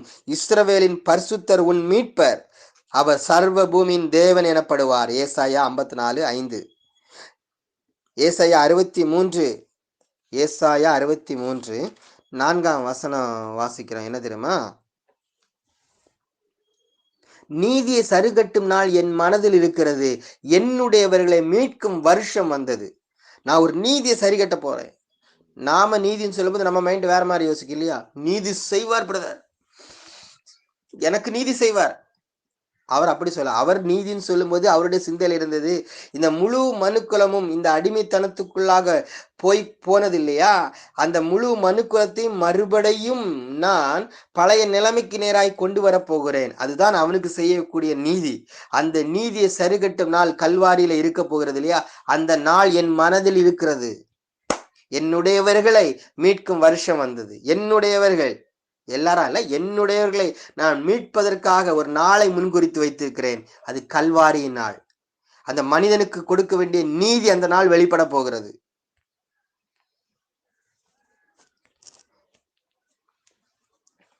ஏசாயா 63:4 தானே அந்த வசனம் வாசிச்சோம். 5ஆம் வசனம் வாசிக்கும், நான் பார்த்தேன், துணை செய்வார் ஒருவரும் இல்லை, தாங்குவார் ஒருவரும் இல்லை என்று ஆச்சரியப்பட்டேன். ஆமா, மனிதனை மீட்பதற்கு ஒருத்தரால முடியாது. ஏன்னா ஒருவனை மீட்பதற்காக பிரயாசப்படுகிற இன்னொரு மனிதனும் மீட்கக்கூடிய நிலையில் தான் இருக்கிறான். ஒருவருக்கு ஒருவர் உதவி செய்யக்கூடிய முடியாத நிலையில் காணப்பட்டார்கள். நான் பார்த்தேன், துணை செய்வார் ஒருவரும் இல்லை, தாங்குவார் ஒருவரும் இல்லை என்று ஆச்சரியப்பட்டேன். அப்பொழுது என் புயமே எனக்கு இரட்சிப்பாகி என் உக்கிரமே என்னை தாங்கிற்று. என் புயம், பிதாவாகிய தேவன் சொல்லுங்க, என் புயம் கர்த்தராகிய இயேசு கிறிஸ்து. என் புயமே இரட்சிப்பாகி, என்னுடைய புயமே இரட்சிப்பாகி என்னுடைய உக்கிரம் என்னை தாங்கிட்டு, எனக்குள்ளாக இருக்கக்கூடியதான அந்த மீட்பின் நாளுக்குரியதான அந்த நாள் இருக்கு இல்லையா? ஒரு மீட்பின் நாள், அந்த நாளை குறித்ததான அந்த வாஞ்சை, அந்த உக்கிரம்னு சொல்லும்போது நீங்க புரிஞ்சுக்கோங்க, அந்த நாளை குறித்ததான அந்த வாஞ்சை என்னை தாங்கி பிடிச்சு நிக்குது. தெய்வம் சொல்றாரு, ஒரு நாள் வரப்போது ஜனத்துக்கு நான் மீட்பை கொடுக்க போகிறேன்.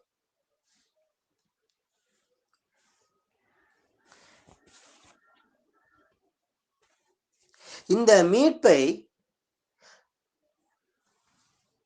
பெற்றுக்கொள்ள வேண்டும் என்று முடிவு செய்த மனுக்குலம் பல்வேறு முயற்சிகளை எடுக்கிறது. அந்த முயற்சிகளை அவங்களுக்கு தோல்வியை கொடுக்கிறது. அந்த தோல்வியை கொடுத்து கொண்டிருக்கிற அந்த மனுக்குலத்திற்கு தெய்வம் பேசுகிறார், உங்களுக்கு நான் மீட்பை தருவேன், மீட்புக்குரிய நாள் இருக்கிறது, நான் தான் உங்கள் மீட்பராக இருக்கிறேன், ஒரு நாளை நான் முன்குறிச்சு வச்சிருக்கிறேன், நீங்க வெயிட் பண்ணுங்க அப்படின்னு அந்த மீட்பின் நற்செய்தியை அவங்களுக்கு சொல்லிக் கொண்டே இருக்கிறார்.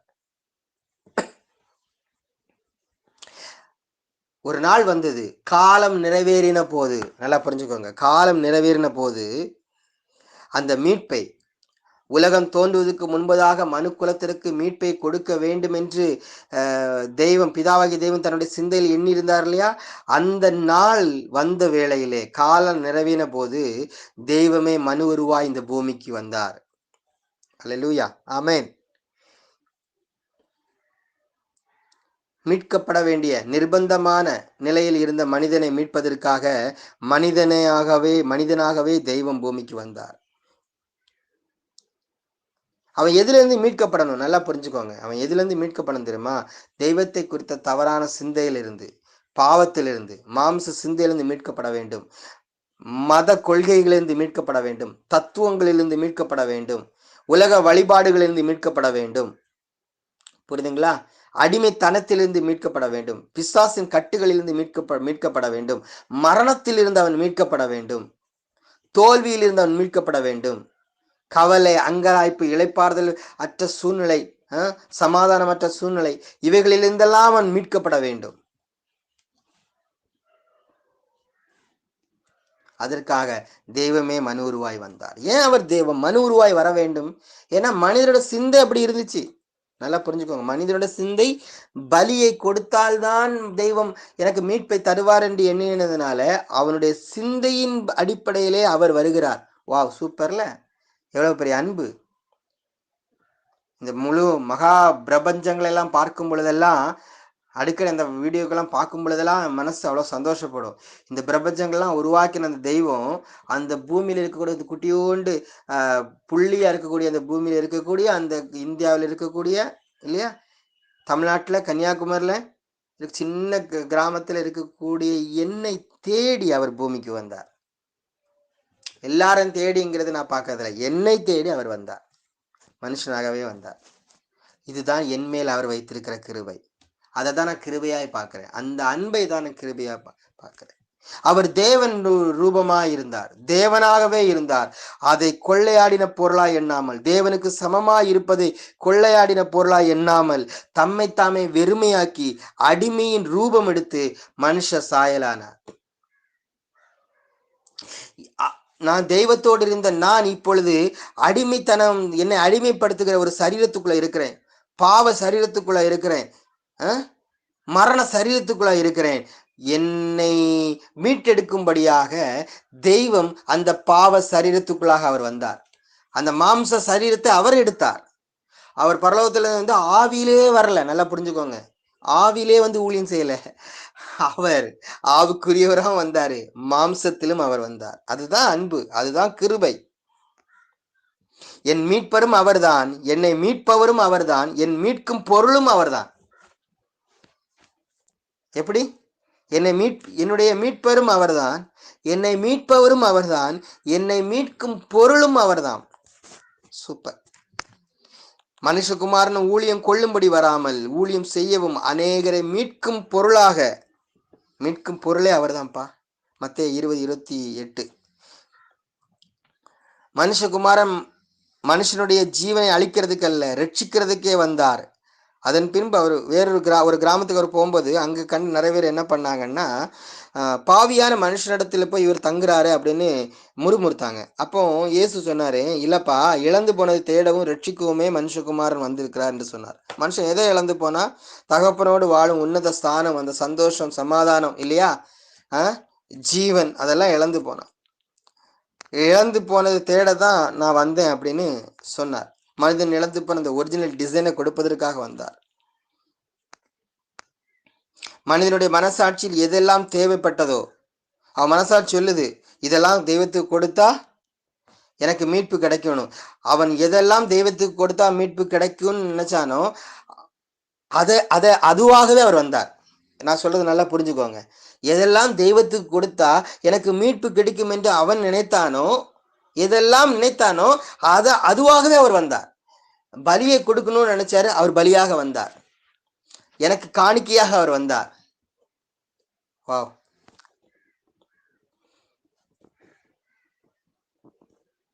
என்னுடைய மனசாட்சியில் எது எனக்கு தேவைப்பட்டதோ அதற்கு மருந்தாக அவர் செயல்பட்டு என்னை அந்த மனநோயிலிருந்து விடுதலையாக்கும்படியாக, என்னை அந்த அடிமைத்தனத்திலிருந்து விடுதலையாக்கும்படியாக, மீட்பதற்காக என் நேசன் எனக்காக வந்தார். எனக்காக அவர் வந்தார்.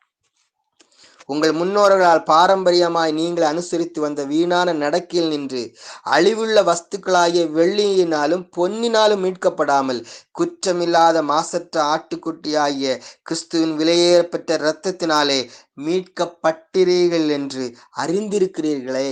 அறிந்திருக்கிறீங்களா? அறிந்திருக்கிறீர்களே. குற்றமில்லாத இரத்தத்தால என்னை அவர் மீட்டெடுத்திருக்கிறார். எனக்காக அவர் மீட்பை தந்திருக்கிறாரா? தரப்போகிறாரா? இனிமேல் தான் அது நடக்க போகுதா? இல்லை, அவர் ஏற்கனவே தந்து விட்டார் எனக்காக மீட்பை, இல்லையா?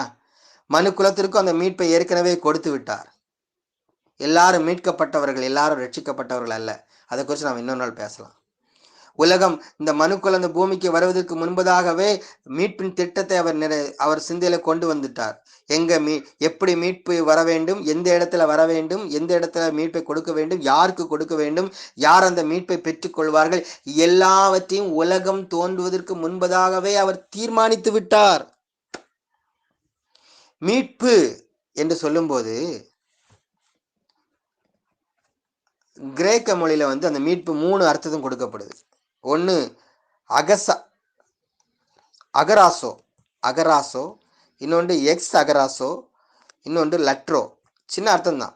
என்னென்ன அகராசோ அப்படின்னா மீட்புங்கிற வார்த்தை வருதுல்ல, அது கிரேக்கத்துல 3 வேர்டு கொடுத்துருக்குது. 3 அர்த்தம். என்னன்னா அகராசோங்கிற வேர்டு அகோரா என்கிற ஒரு வார்த்தையில வருது. அகோரா என்றால் சந்தைன்னு அர்த்தம். சந்தையிலேருந்து என்ன பண்ணுவாங்க, ஒரு பணத்தை கொடுத்து ஒரு பொருளை வாங்குவாங்க இல்லையா? அதே போல என்னதான் அடிமை சந்தையில நான் கிடந்தேன். ஆமா, என்ன மாதிரி நிறைய அடிமைகள் கிடந்தாங்க, என்ன மாதிரி நிறைய அடிமைகள் கிடந்தாங்க. நானும் அடிமை சந்தையில இருந்தேன். என்ன எவனுமே விலைக்கு வாங்கல இல்லையா? அந்த அடிமை சந்தையின் பேரே பாவம். அந்த அடிமை சந்தையின் பேரை நியாயப்பிரமாண அடிமைகள், பாவ அடிமைகள், உலக வழிபாடுகளில் அடிமைகள், விக்கிரகத்தின் அடிமைகள், பல பேர் அந்த சந்தையில பேர். காய்கறி கடை, பலசர கடை, பழக்கடை, அப்படி இருக்கிற மாதிரி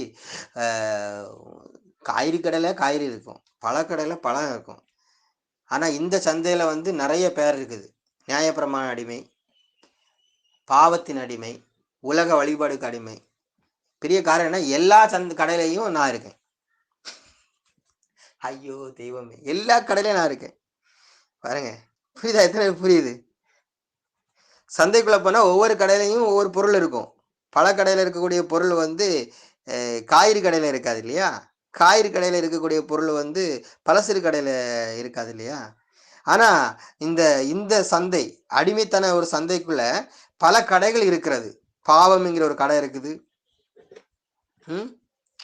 பாவம்ங்கிற ஒரு சிறை இருக்கிறது, இது நியாயப்பிரமாணம் என்கிற ஒரு கடை இருக்குது, உலக வழிபாடுகள் என்கிற ஒரு கடை இருக்குது, நிறைய கடைகள் இருக்கிறது. தவறான உபதேசங்கள் என்கிற ஒரு கடை இருக்கிறது, பாரம்பரியங்கள் என்கிற ஒரு கடை இருக்கிறது, மனுஷ பாரம்பரியங்கள் என்கிற கடை இருக்குது. எல்லா கடையிலையும் நான் இருக்கேன், அடிமையா இருக்கிறேன். யாருமே வாங்கலை, என்னை வாங்க முடியாது. ஏன்னா எல்லாருமே அடிமையில இருக்கான், எவன் வாங்குவான்? ஆனா அந்த சந்தையிலிருந்து மொத்தமா ரத்தத்தை கொடுத்து அப்படியே வாங்கிட்டார். யார? என்ன வாங்கிட்டார்? என்ன அவர் மொத்தமா விலை கொடுத்து வாங்கிட்டார். வாங்கி என்னை விடுதலை ஆக்கினார். இதான் அகசாரோ என்கிற ஒரு வார்த்தையோட அர்த்தம். எக்ஸ் அகசாரோ அப்படின்னா என்னை ஒன்றிலிருந்து என்னை வெளியில கொண்டு வந்துட்டார்.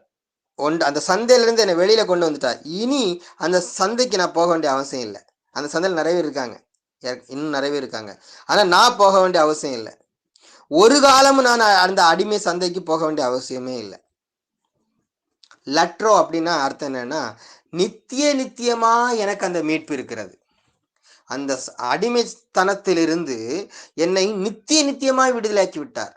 ஏதோ நான் ஜபிக்கும் பொழுது ஒரு விடுதலை, ஆராதிக்கும் பொழுது விடுதலை, பிரதர் அப்படி அப்படி உணர்ந்தேன், அந்த வல்லம் அப்படி இறங்க உணர்ந்தேன். அப்படி உணர விடுதலை, உணர எனக்கு மீட்பு கிடையாது. ஓகேங்களா? விடுதலை ஒவ்வொரு நாள் எனக்கு உண்டு. ஆனால் மீட்பு என்பது சத்தியத்தை அறிய அறிய நமக்கு விடுதலை நடக்கிறது. ஆனால் மீட்பு என்பது ஒரு முறை நடந்தது, நடந்து முடிந்து விட்டது. அது நித்திய மீட்பு. அது நித்திய மீட்பு. இலவசமாக கிடைத்த மீட்பு அது நித்திய மீட்பு. நீ நல்லா புரிஞ்சுக்கோங்க. நீங்கள் இப்பொழுது மாம்ச சரீரத்துக்குள்ள இருக்கிறீங்க. நீங்க மாம்ச சரீரத்துல இருக்கீங்க. நீங்க நினைக்கிறீங்க, இல்ல பிரதர், நான் வந்து எனக்கு சில குறைவுகள்லாம் இருக்குதுல்ல, நீங்க எப்படி நித்திய மீட்புன்னு சொல்றீங்க? நான் மீட்கப்பட்டுட்டேன், ஓகே, எனக்கு அதில் நம்பிக்கை, எனக்கு அதில் எந்த மாற்று கருத்தும் இல்லை. ஆனால் நித்திய மீட்புன்னு எப்படி சொல்றீங்க? நித்திய மீட்பு என்று நான் சொல்வதற்கு அவர் என்ன பண்ணார் தெரியுமா? நீ வந்து என்னுடையவன், உன்னை யாருமே இனிமேல் விலைக்கு வாங்க முடியாது. உன்னை யாருமே உன்னை விலைக்கு வாங்க முடியாது. ஏன்னா நான் நீ என்னுடையவன், நான் உன்னை விலைக்கு வாங்கிட்டேன். ஓகேங்களா? அதை ப்ரூஃப் பண்ணணுமே. ப்ரூஃப் பண்ணுறதுக்காகத்தான் அவர் பரிசுத்த ஆவியானவராய் உனக்குள்ள வந்து உன்னை முத்திரை போட்டிருக்கிறார். பரிசுத்த ஆவியானவர் உனக்குள்ள இருக்கிறார் நீ நம்பினா உனக்கு நித்திய மீட்பு நிரந்தரம். அந்தபடி திரும்பவும் பயப்படுவதற்கு நீங்க அடிமைத்தனத்தின் ஆவியை பெறாமல், நீங்க அடிமைத்தனத்தின் ஆவி இல்லப்பா. இதுக்கு முன்னாடி அடிமைத்தன ஆவி வந்து உன்னை அடிமைப்படுத்தி வைத்திருந்தது இவ்வுலக வழிபாடுகளுக்கு. அந்த காலத்துக்கு நீ அடிமைப்பட்டிருந்த. ஆனா இப்பொழுது நீ அடிமைத்தனத்துல கிடையாது. ஏன்னா இப்போ உனக்குள்ள அன்பின் ஆவியானவர் இருக்கிறார். அப்பா பிதாவே என்று கூப்பிட பண்ணுகிற புத்திர சுவிகாரத்தின் ஆவியை நீங்க பெற்றிருக்கிறீங்க. இப்ப நீங்க உள்ள இருக்கிறீங்க, சரீரத்துக்குள்ள நீங்க வாழ்ந்து கொண்டிருக்கிறீங்க. நீங்க இப்ப அப்பா பிதாவை என்று கூப்பிட்டு கொண்டே இருக்கலாம். அந்த அப்பா பிதாவேன்னு கூப்பிடுறீங்க பாத்தீங்களா, அதுதான் நித்திய மீட்புக்குரிய ஒரு என்ன சொல்லலாம் உங்களுக்கு. அதை ட்ரெயின் புக் பண்ணிட்டு டிக்கெட்டை கையில வச்சிருக்கீங்க இல்லையா, கன்ஃபார்ம் டிக்கெட்டை கையில வச்சிருக்கீங்க இல்லையா, அதே மாதிரி ட்ரெயின் அடுத்த மாசம் உங்களுக்கு ஈவினிங், ஓகேங்களா, ஆனா கன்ஃபார்ம் டிக்கெட் உங்க கையில இருக்குது. அதே மாதிரி நித்திய மீட்பு ஓகே, ஆனா அந்த ட்ரெயினை பிடிக்கல இல்லையா, ஆனா பிடிப்பீங்க. ஏன்? டிக்கெட் உங்கள்கிட்ட இருக்குது, மெசேஜ் எல்லாம் வரும், ட்ரெயின் வரப்போகுதுன்னு மெசேஜ் எல்லாம் வரும். நீங்க அந்த டிக்கெட்டை பத்திரமா வச்சுக்கோங்க. டிக்கெட்டை பத்திரமா வச்சுக்கோங்க. பரிசுத்த ஆவியானவர் உங்களை இருக்கிறார். நீங்க பரிசுத்த ஆவியானவரை பத்திரமா வைக்க வேண்டாம், அவர் உங்களை பத்திரமா வச்சுப்பார். நீங்க உங்க மைண்டை மட்டும் கரெக்டான பாதையில வச்சா போதும். பரிசுத்த ஆவியானவர் டிக்கெட்டை பத்திரமா வச்சுக்கணும் அப்படின்னு சொல்லிட்டு பரிசுத்த ஆவியானவருக்கு பாதுகாவலரா போயிடாதீங்க, தப்பா புரிஞ்சுக்காதீங்க. பரிசுத்த ஆவியானவர் உங்களை பத்திரமா அந்த இடத்துக்கு கூட்டி போறதுக்காக இருக்கிறார். வாவ், சூப்பர்ல. பரிசுத்த ஆவியானவர் உனக்குள்ள இருந்து அந்த நித்திய மீட்புக்குள்ளாக, நிரந்தர மீட்புக்குள்ளாக, உனக்கு ஏற்கனவே கன்ஃபார்ம் ஆகியிருக்கிற அந்த நித்திய மீட்புக்குள்ளாக உன்னை கொண்டு போவதுக்காக, பத்திரமா கொண்டு போறதுக்காக உன்னை பாதுகாத்து கொண்டே இருக்கிறார். நீர் அவருக்குள்ளாக நீங்கள் பாதுகாக்கப்பட்டு கொண்டே இருக்கிறீங்க. ஆவியின் முதற் பலன்களை பெற்ற நாமும் கூட நம்முடைய சரீர மீட்பாகிய புத்திர சுவிகாரம் வருவதற்கு காத்திருந்து நமக்குள்ள தவிக்கிறோம். நீங்க இப்ப உள்ள இருக்கீங்க, நீங்க மீட்கப்பட்டுட்டீங்க, நிரந்தரமாய் பூரணமாய் மகிமையாய் நீங்கள் மீட்கப்பட்டு விட்டீர்கள். இப்பொழுது நீங்கள் சரீரத்தில் வாழ்ந்து கொண்டு இருக்கிறீர்கள். இப்பொழுது அந்த நீங்கள் பெற்றுக்கொண்ட அந்த நித்திய மீட்புக்குள்ளாக என்று ஆவதற்காக, நீங்க என்று ஆவதுக்கான்னு சொல்லும் கூட நீங்க தப்பா பஞ்சுக்க கூடாது. இப்ப இல்லையான்னு எனக்கு கேட்டக்கூடாது, இப்ப இருக்கிறீங்க.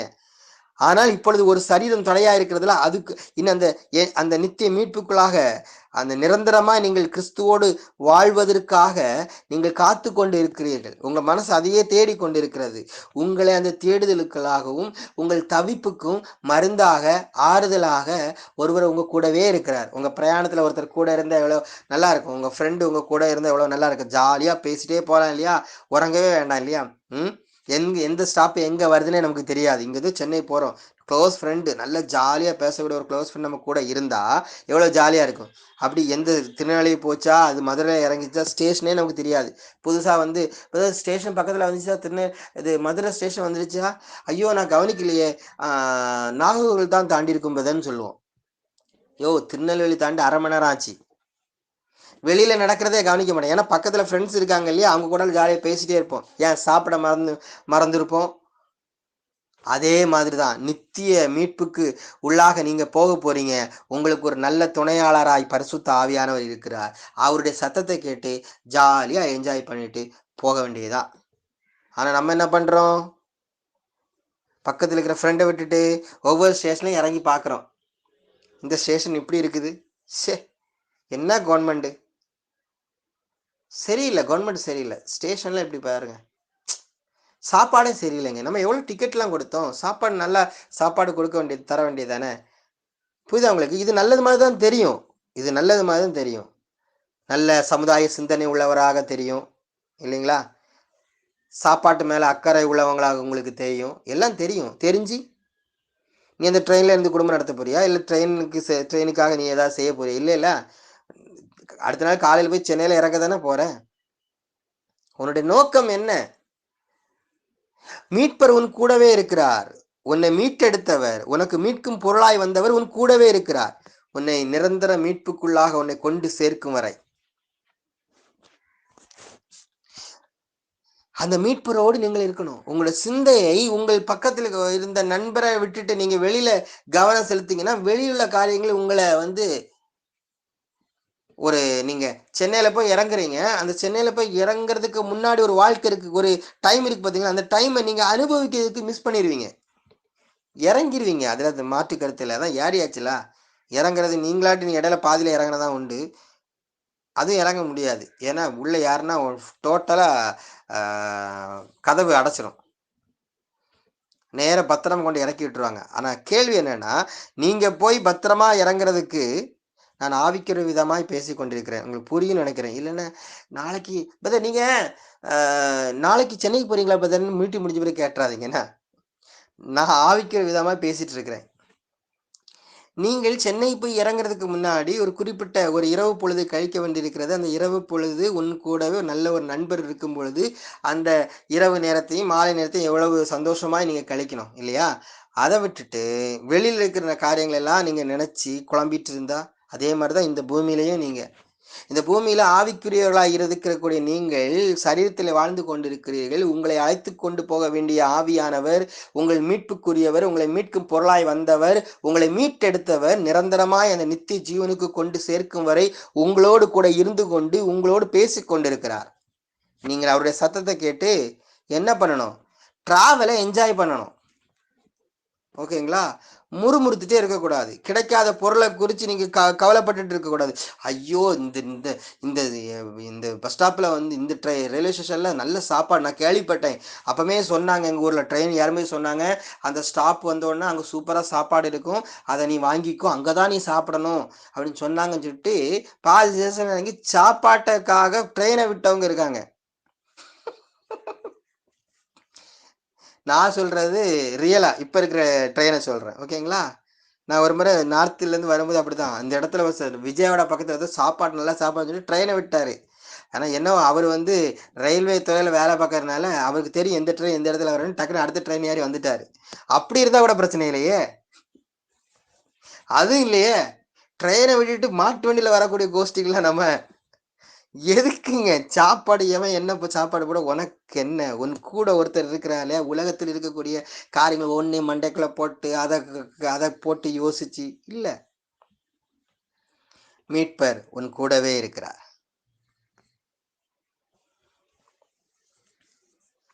மரத்தில் தூக்கப்பட்ட எவனும் சபிக்கப்பட்டவன் என்று எழுதியிருக்கிறபடி கிறிஸ்து நமக்காக சாபமாகி நியாயப்பிரமாணத்தின் சாபத்திற்கு நம்மை நீங்களாக்கி மீட்டு கொண்டார். நாம் புத்திர சுவிகாரத்தை அடையும்படி நியாயப்பிரமாணத்திற்கு கீழ்ப்பட்டவர்களை மீட்டு கொள்வதற்காக காலம் நிறைவேறின போது ஸ்திரீனிடத்திற்கு பிறந்தவரும் நியாயப்பிரமாணத்திற்கு கீழானவருமாகிய தம்முடைய குமாரனை தேவன் அனுப்பினார். சொன்ன இல்லையா, நீங்கள் நியாயப்பிரமாணத்துக்கு அடிமைகளாக நாம் இருந்தோம் என்று. அந்த நியாயப்பிரமாணத்தின் அடிமைத்தனத்திலிருந்து கூட கர்த்தர் உங்களை மீட்டெடுத்துட்டார். இப்ப நியாயப்பிரமாணத்திலிருந்து ஒரு வசனம் வந்து உங்களை குற்றப்படுத்த முடியாது. பாரு நியாயப்பிரமாணம் பாரு இந்த வசனத்தின்படி நீ நடக்கல அப்படின்னு உன்னை குற்றப்படுத்த முடியாது. ஏன் தெரியுமா? இப்போ நீங்கள் நியாயப்பிரமாணத்துக்கு கீழானவர்கள் அல்ல. நீ சொல்லணும், ஆமா ஆனா நான் எனக்கு உனக்கு தான் சம்பந்தமே இல்லையாப்பா. புரியுதா நான் சொல்றது? எனக்கு உனக்கும் சம்பந்தமே இல்லையே. இருந்தேன் ஒரு நாள், உனக்கு உன்னை புருஷனா ஏற்றுக்கொண்டேன், என் தலைவிதி என்ன அப்படி கல்யாணம் பண்ணி வச்சுட்டாங்க. நியாயப்பிரமாணம் என்கிற புருஷனோடு கல்யாணம் பண்ணி வச்சுட்டாங்க. நானும் உன் கூட குடும்பம் நடத்தி நடத்தி ரொம்ப கஷ்டப்பட்டுட்டேன். இப்போ உன்னை டைவர்ஸ் எல்லாம் பண்ணல, நான் செத்துட்டேன். இப்போ உயிரோடு எழுந்து கிறிஸ்து என்கிற ஒரு மணவாளனோடு நான் இணைக்கப்பட்டிருக்கிறேன். என் புருஷன் இப்ப கிறிஸ்து. இப்ப எப்படி நீ ஆண்ட வந்து பேச முடியும்? நீ எவ்வளவு நல்லவனா இருந்துக்கோ, நியாயப்பிரமாணம் நல்லதுதான், ஆவிக்குரியதான், நீ எவ்வளவு நல்லவனா இருந்துட்டு போ, எனக்கு என்ன? புரியுதா உங்களுக்கு? உங்களுடைய கணவர், உங்களுடைய மனைவி உங்களை நடத்துறாரா, உங்களை போஷிக்கிறாரா, உங்க கூட எப்படி இருக்கிறாரா, அதை குறிச்சுதான் நீங்க கவலைப்படணும். பக்கத்து வீட்டுல இருக்க புருஷன் மனைவி எப்படி இருக்கிறாங்க, நீ ஏன் கவலைப்படுற? தப்பு இல்ல. நான் சொல்லக்கூடிய வசனம் ரோமர் 7 இருக்கு. ஓகேங்களா? சோ இப்போ நியாயப்பிரமாணம் எழும்பி உன்னை குற்றப்படுத்த முடியாது. ஏனென்றால் நான் நியாயப்பிரமாணத்திற்கும் நீங்களாக்கி விட்டுட்டோம். நியாயப்பிரமாணத்தின் சாபத்திலிருந்து நம்மை கர்த்தர் நீங்களாக்கி மீட்டு கொண்டார். அல்லேலூயா. அவருடைய கிருபையின் ஐஸ்வர்யத்தின்படியே இவருடைய இரத்தத்தினாலே பாவ மன்னிப்பு ஆகிய மீட்பு நமக்கு உண்டாயிருக்கிறது. எபேசியர் 1:7 வாசிச்சோம். கொலோசியர் 1:13-14 சொல்லி இருக்கிறது, இருளின் அதிகாரத்திலிருந்து நம்மை விடுதலையாக்கி தமது அன்பின் குமாரனுடைய ராஜ்யத்திற்கு உட்படுத்தினருமாயிருக்கிற பிதாவை ஸ்தோத்தரிக்கிறேன்.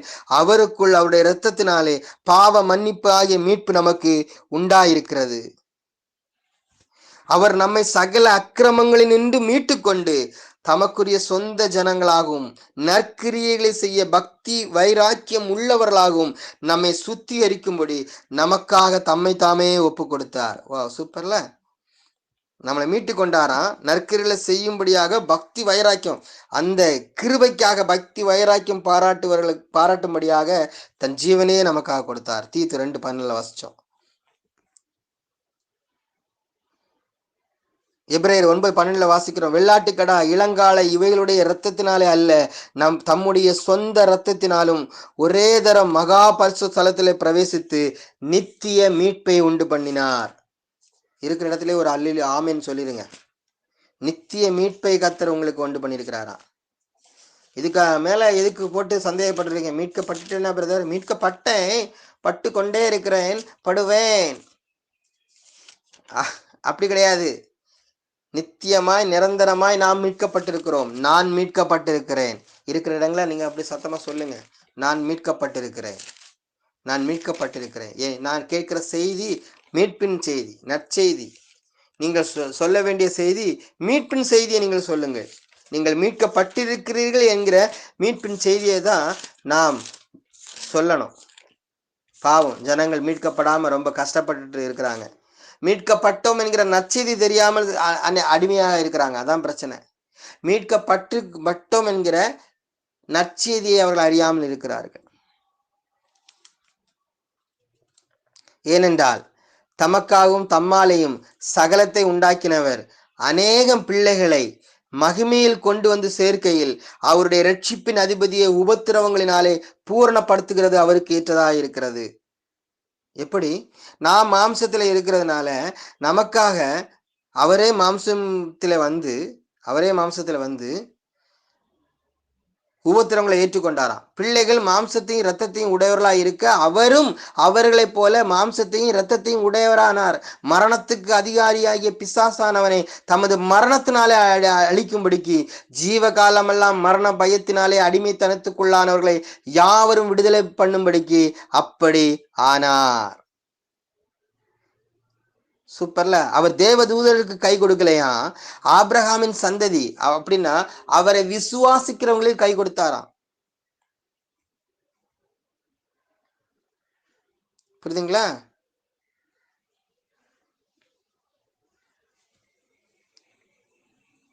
Thank you Jesus.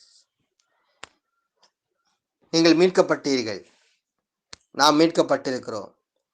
நாம் ஒரு மீட்புக்காக காத்து கொண்டிருக்கிறோம். என்ன தெரியுமா? சரீர மீட்புக்காக காத்து கொண்டிருக்கிறோம்.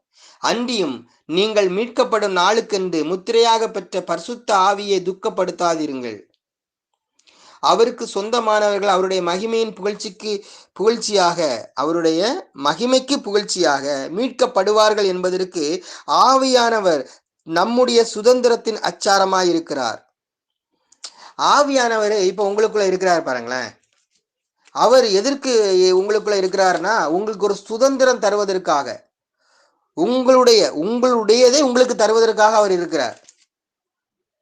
ஜீவன் உங்களுடையது, மரணம் உங்களுடையது அல்ல. அந்த ஜீவனை தருவதற்காக அவர் உங்களோட இருக்கிறார். ஓகேயா? ஜீவனை தருவதற்காக அவர் உங்களோட இருக்கிறார்.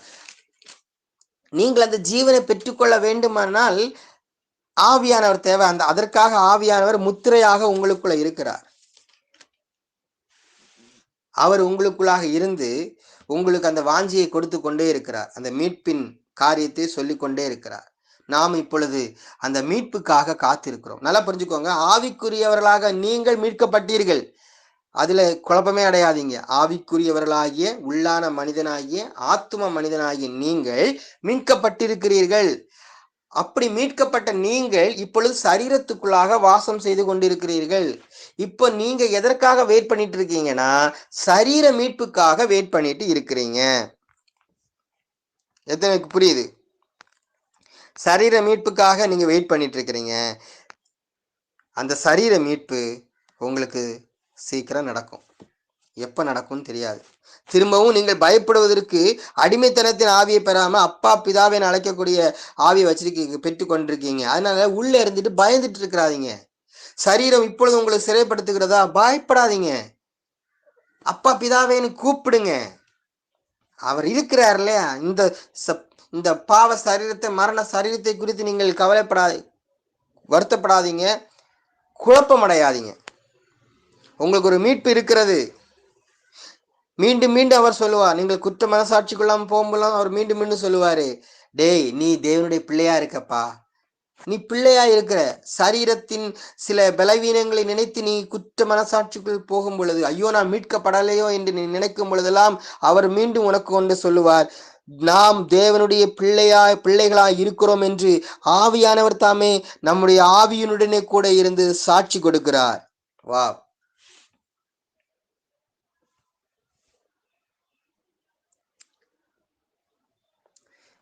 ஸோ நம்ம எல்லாரும் காத்து கொண்டிருக்கிறோம். எதற்காக? ஆவியின் முதற் பலன்களை பெற்றுக்கொண்ட நாமும் கூட நம்முடைய சரீர மீட்பாகிய, நல்லா புரியுதா உங்களுக்கு? சரீர மீட்பாகிய எனக்காக ஒரு சரீரத்தை அவர் வைத்திருக்கிறார். ஆவியின் சரீரத்தை வைத்திருக்கிறார். அந்த மீட்புக்காக நான் காத்திருந்து தவிக்கிறேன். நல்லா புரிஞ்சுக்கோங்க. இப்ப நான் ஆவிக்குரிய சரீரத்துக்காக காத்துட்டு இருக்கிறேன். நான் என்று சொல்வது உள்ளான மனிதன். ஓகேங்களா? உள்ளான மனிதனாகிய நான் இந்த சரீரத்தில் இருந்து தவித்து கொண்டிருக்கிறேன், காத்து கொண்டிருக்கிறேன். உண்மையை சொல்ல போனா எனக்கு ஒரு நற்செய்தி அறிவிக்கப்பட்டிருக்கிறது. என்ன தெரியுமா? உனக்கு ஒரு சரீரம் கொடுக்கப்படும் என்று. அந்த வசனத்தை நீங்க ரோமர் 8ஆம் அதிகாரத்தை கண்டினியூவா வாசி அவங்களுக்கு புரியும். சரீர மீட்பாகிய புத்திர சுவிகாரம் வருவதற்கு காத்திருந்து நமக்குள்ளே தவிக்கிறோம். அந்த நம்பிக்கையினாலே, எந்த நம்பிக்கையினால? நமக்கு ஒரு சரீரம் ஆயத்தமாக்கப்பட்டிருக்கிறது என்கிற செய்தி நமக்கு சொல்லப்பட்டிருந்தது. அந்த நம்பிக்கையினாலே நாம் ரட்சிக்கப்பட்டிருக்கிறோம். காணப்படுகிறதை நம்புகிறது நம்பிக்கை அல்ல. ஒருவன் தான் காண்கிறதை நம்ப வேண்டுகிறது என்ன? நாம் காணாததை நம்பினோமாகில் அது வருகிறதுக்கு பொறுமையோடு காத்திருப்போம். அந்தபடியே ஆவியானவரும் நமது பலவீனங்களில் நமக்கு உதவி செய்கிறார். எஸ், நீங்க ஆவிக்குரியவர்களாக இருக்கிற நீங்கள் மீட்கப்பட்டிருக்கிறீங்க. இது சரீரத்தில் இருக்கும் பொழுது சில குறைவுகள், மாம்ச சிந்தனைகள், பலவீனங்கள் வரும் பொழுது ஆவியானவர் உனக்குள்ள இருந்து உன்னோடு பேசிக்கொண்டே இருக்கிறாரா. நீ குழப்பத்துல இருக்கும்போது எப்படி அவர்கிட்ட கேட்கணும், எப்படி அவரோடு கனெக்ட் ஆகணும்னு யோசித்து கொண்டிருக்கும் பொழுது ஆவியானவர் உன்னோடு பேசி கொண்டிருப்பார். என்ன பேசுவாரு? கவலைப்படாத, சீக்கிரத்துல உனக்கு காரு தந்துடுவேன். ஏன் நீ கவலைப்படுற? நல்ல சுகமா இருப்ப. 1000 வருஷம் இந்த பூமியில நீ வாழுவ. உனக்கு நீ என்ன வீடை குறிச்சு கவலைப்படாத. உனக்கு வீடு தானே, உனக்கு நான் 10 கோடியில் வீடு கட்டி தரேன். இப்படி ஆவியான சொல்லிட்டு இருப்பாரு. அந்த வசனம் அதை சார்ந்தா எழுதப்பட்டிருக்கிறது.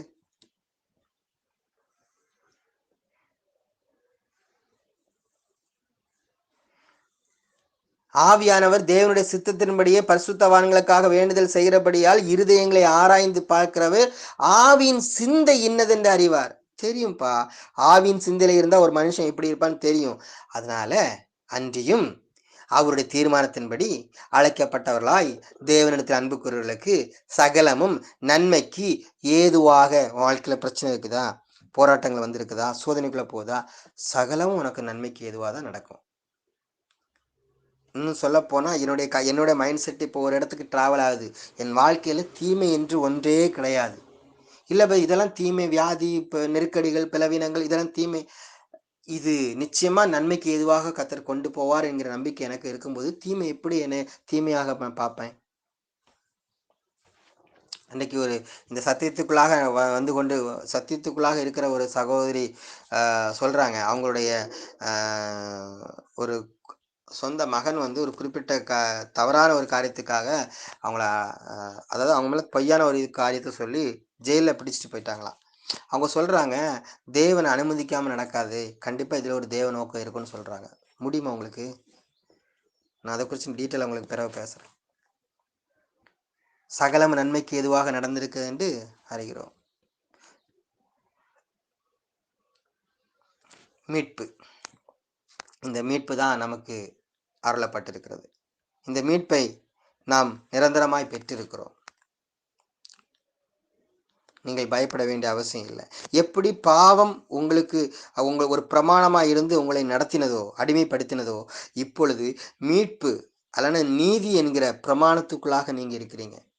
அந்த நீதி உங்களை நீதியின் கண்ட்ரோல்ல நீங்க இருக்கிறீங்க, சுயாதீனத்தோடு நீங்க இருக்கிறீங்க. இப்பொழுது நீங்க பாவத்துக்கு அடிமை இல்லை, நீதிக்கு அடிமையா இருக்கிறீங்க, கிறிஸ்துவுக்கு அடிமையா இருக்கிறீங்க. அவர் உங்களை நடத்தி செல்வார்.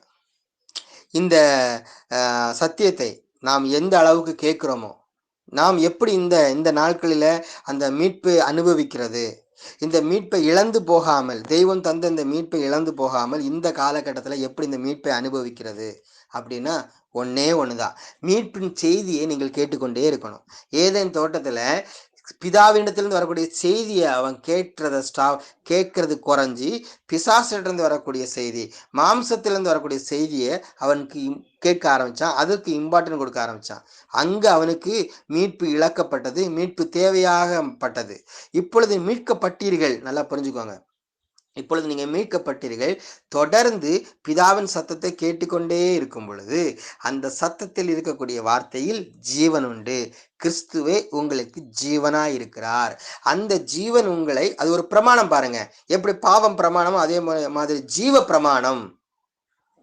எத்தனை புரியுது நான் சொல்றது? கிறிஸ்து இயேசுவினாலே ஜீவனுடைய ஆவின் பிரமாணம், என்னை பாவம் மரணத்தில் என்பவைகளின் பிரமாணத்திலிருந்து விடுதலையாக்கி. பார்த்தீங்களா? இப்ப நீங்க, உங்களுக்கு மரணம் உண்டா? கிடையாது. ஆவிக்குரிய நான் இனி மறிக்க போகிறதில்லை, இனி எனக்கு வியாதி வரப்போகிறது இல்லை, எனக்கு பலகீனம் வரப்போகிறது இல்லை. நான் மரணம் பாவத்திலிருந்து விடுதலையாக்கப்பட்டு ஜீவனுக்குள்ளாய் நான் பிரவேசித்திருக்கிறேன். அந்த ஜீவ பிரமாணம் என்னை நடத்தி கொண்டிருக்கிறது. எப்படி நடத்தும்? அந்த ஜீவன் தரக்கூடிய சத்தத்தை நீங்க கேட்டுக்கொண்டே இருக்கணும், கேட்டுக்கொண்டே இருக்கணும். சிலுவையை பற்றிய உபதேசம் கெட்டு போகிறவர்களுக்கு பைத்தியமா இருக்கிறது, ரட்சிக்கப்படுகிற நமக்கோ அது தேவ பலனுள்ளதா இருக்கிறது. அந்தபடி ஞானிகளுடைய ஞானத்தை நான் அழித்து புத்திசாலிகளுடைய புத்தியை அவமாக்குவேன் என்று எழுதியிருக்கிறபடி ஞானி எங்கே, வேதபாரகன் எங்கே, இப்பிரபஞ்ச தர்க்க சாஸ்திரி எங்கே? இவ்வுலகத்தின் ஞானத்தை தேவன் பைத்தியமாக்கவில்லையா? எப்படி எனில், தேவ ஞானத்துக்கு ஏற்றபடி உலகமானது சுய ஞானத்தினாலே தேவனை அறியாதிருக்கையில், நான் நேரமே சொன்ன பார்த்தீங்களா, சுய ஞானத்தினால, அவன் சுய அறிவினால கடவுளே இல்லைன்னு ஒரு குரூப்பு, கடவுளை குறித்ததான தவறான எண்ணம், இப்படிப்பட்ட சுய ஞானத்தினாலே அவர்கள் தேவனை அறியாதிருக்கையில் பைத்தியமாய் தோன்றுகிற பிரசங்கத்தினாலே, இந்த ஜீவனை தருகிற பிரசங்கம் மற்றவங்களுக்கு பைத்தியகாரத்தனமாக தான் தெரியும். என்ன நீ பேசிட்டு இருக்கிற? இப்போ உலகம் எப்படி போயிட்டு இருக்கிறது, இந்த கடினமான சூழ்நிலைகள், உலகம் எந்த நிலைமைக்கு போய் கொண்டிருக்கிறது, இந்த உலகத்துக்கு தேவையான செய்தியை நீ சொல்லாம நீ ஏதோ ஆவி, ஆத்துமா, சரீரம், உள் மனசாட்சி, ஜீவன், நித்திய வாழ்வு எல்லாம் பேசிட்டு இருக்கிறியே, இதெல்லாம் உனக்கு ஒரு இரக்கம் கூட உனக்கு இல்லையா? இரக்கம் இல்லையா? கனிவு இல்லையா? அப்படின்னு உன்னை பார்த்து கேட்பாங்க. ஏன்னா அவனுக்கு அது பைத்தியகாரத்தனமாகத்தான் தெரியும். பைத்தியமாய் தோன்றுகிற பிரசங்கத்தினாலே விசுவாசிகளை ரட்சிக்க தேவனுக்கு பிரியமாயிற்று. யாரை ரட்சிக்கிறாராம்? விசுவாசிக்கிறவனே அவர் ரட்சிக்கிறாராம். அந்த நற்செய்தியை கேட்டு உங்கள் விசுவாசம் அதன் மேல் நிலைத்திருக்கிறதா? யூதர்கள் அடையாளத்தை கேட்கிறார்கள், கிரேக்கர்கள் ஞானத்தை தேடுகிறார்கள், மதவாதிகள் எக்ஸாம்பிள் கொடு, அடையாளத்தை கொடு, நீ இவ்வளவு கிறிஸ்துக்குள்ள வாழ்கிறியா, அதுக்கு என்ன ப்ரூஃப் காமி அப்படின்னு அடையாளத்தை தேடிட்டு இருக்கிறாங்க. அவன் நினைக்கிற அடையாளம் நம்மகிட்ட இல்லாம இருக்கலாம். ஓகேங்களா? அவன் மாம்ச கண்ணால அடையாளத்தை தேடிட்டு இருக்கிறான். கிரேக்கர்கள், உலகத்தின் ஜனங்கள் ஞானத்தை தேடிக்கொண்டிருக்கிறார்கள். நாங்களோ சிலுவையில் அறையப்பட்ட கிறிஸ்துவை பிரசங்கிக்கிறோம். அவர் யூதருக்கு அடையாளத்தை தேடுகிற, அற்புதங்களை தேடுகிற அந்த யூதர்களுக்கு, மதவாதிகளுக்கு, கிறிஸ்தவர்களுக்கு இடரலாகவும், ஞானத்திலே அறிவிலே பேசுகிற கிரேக்கர்களுக்கு, உலக மக்களுக்கு பைத்தியமாகவும் இருக்கிறார். ஆனால் எங்களுக்கோ அவர் மீட்பாய் இருக்கிறார். அவரே தேவனால் எனக்கு ஞானமும் நீதியும் பரிசுத்தமும் மீட்புமானார். அவரே என் மீட்பராயிருக்கிறார். அந்த நற்செய்தியை கேட்க கேட்க அந்த மீட்பின் ரகசியங்களை அறிந்து கொள்ள மீட்பின் தன்மையை நீங்கள் அனுபவிப்பீர்கள். மீட்பிலிருந்து நீங்கள் மீட்பை அனுபவித்துக் கொண்டே இருப்பீர்கள். இதுதான் கிறிஸ்து இயேசு நமக்கு தந்திருக்கிற கிறிஸ்துவுக்குள் வாழ்கிற வாழ்க்கை. இது கிறிஸ்தவர்கள் வாழ முடியாது, வாழ அவங்களால இயலாது. ஆனால் கிறிஸ்துவுக்குள் வாழ்கிறவர்கள் இதை அனுபவிக்க முடியும். மத எண்ணத்திலிருந்து, மத சிந்தையிலிருந்து, பாரம்பரியங்களிலிருந்து விடுதலையாகி, நியாயப்பிரமாணத்தின் நுகத்திலிருந்து விடுதலையாகி, கிறிஸ்துவை மட்டும் நம்பி இருக்கிற தேவனுடைய பிள்ளைகளுக்கு, விசுவாசிக்கிறவர்களுக்கு அவரே நித்திய நிரந்தர மீட்புமாய் இருக்கிறார். நான் மீட்கப்பட்டேன், மீட்கப்பட்டேன், மீட்கப்பட்டேன். ஆமென்.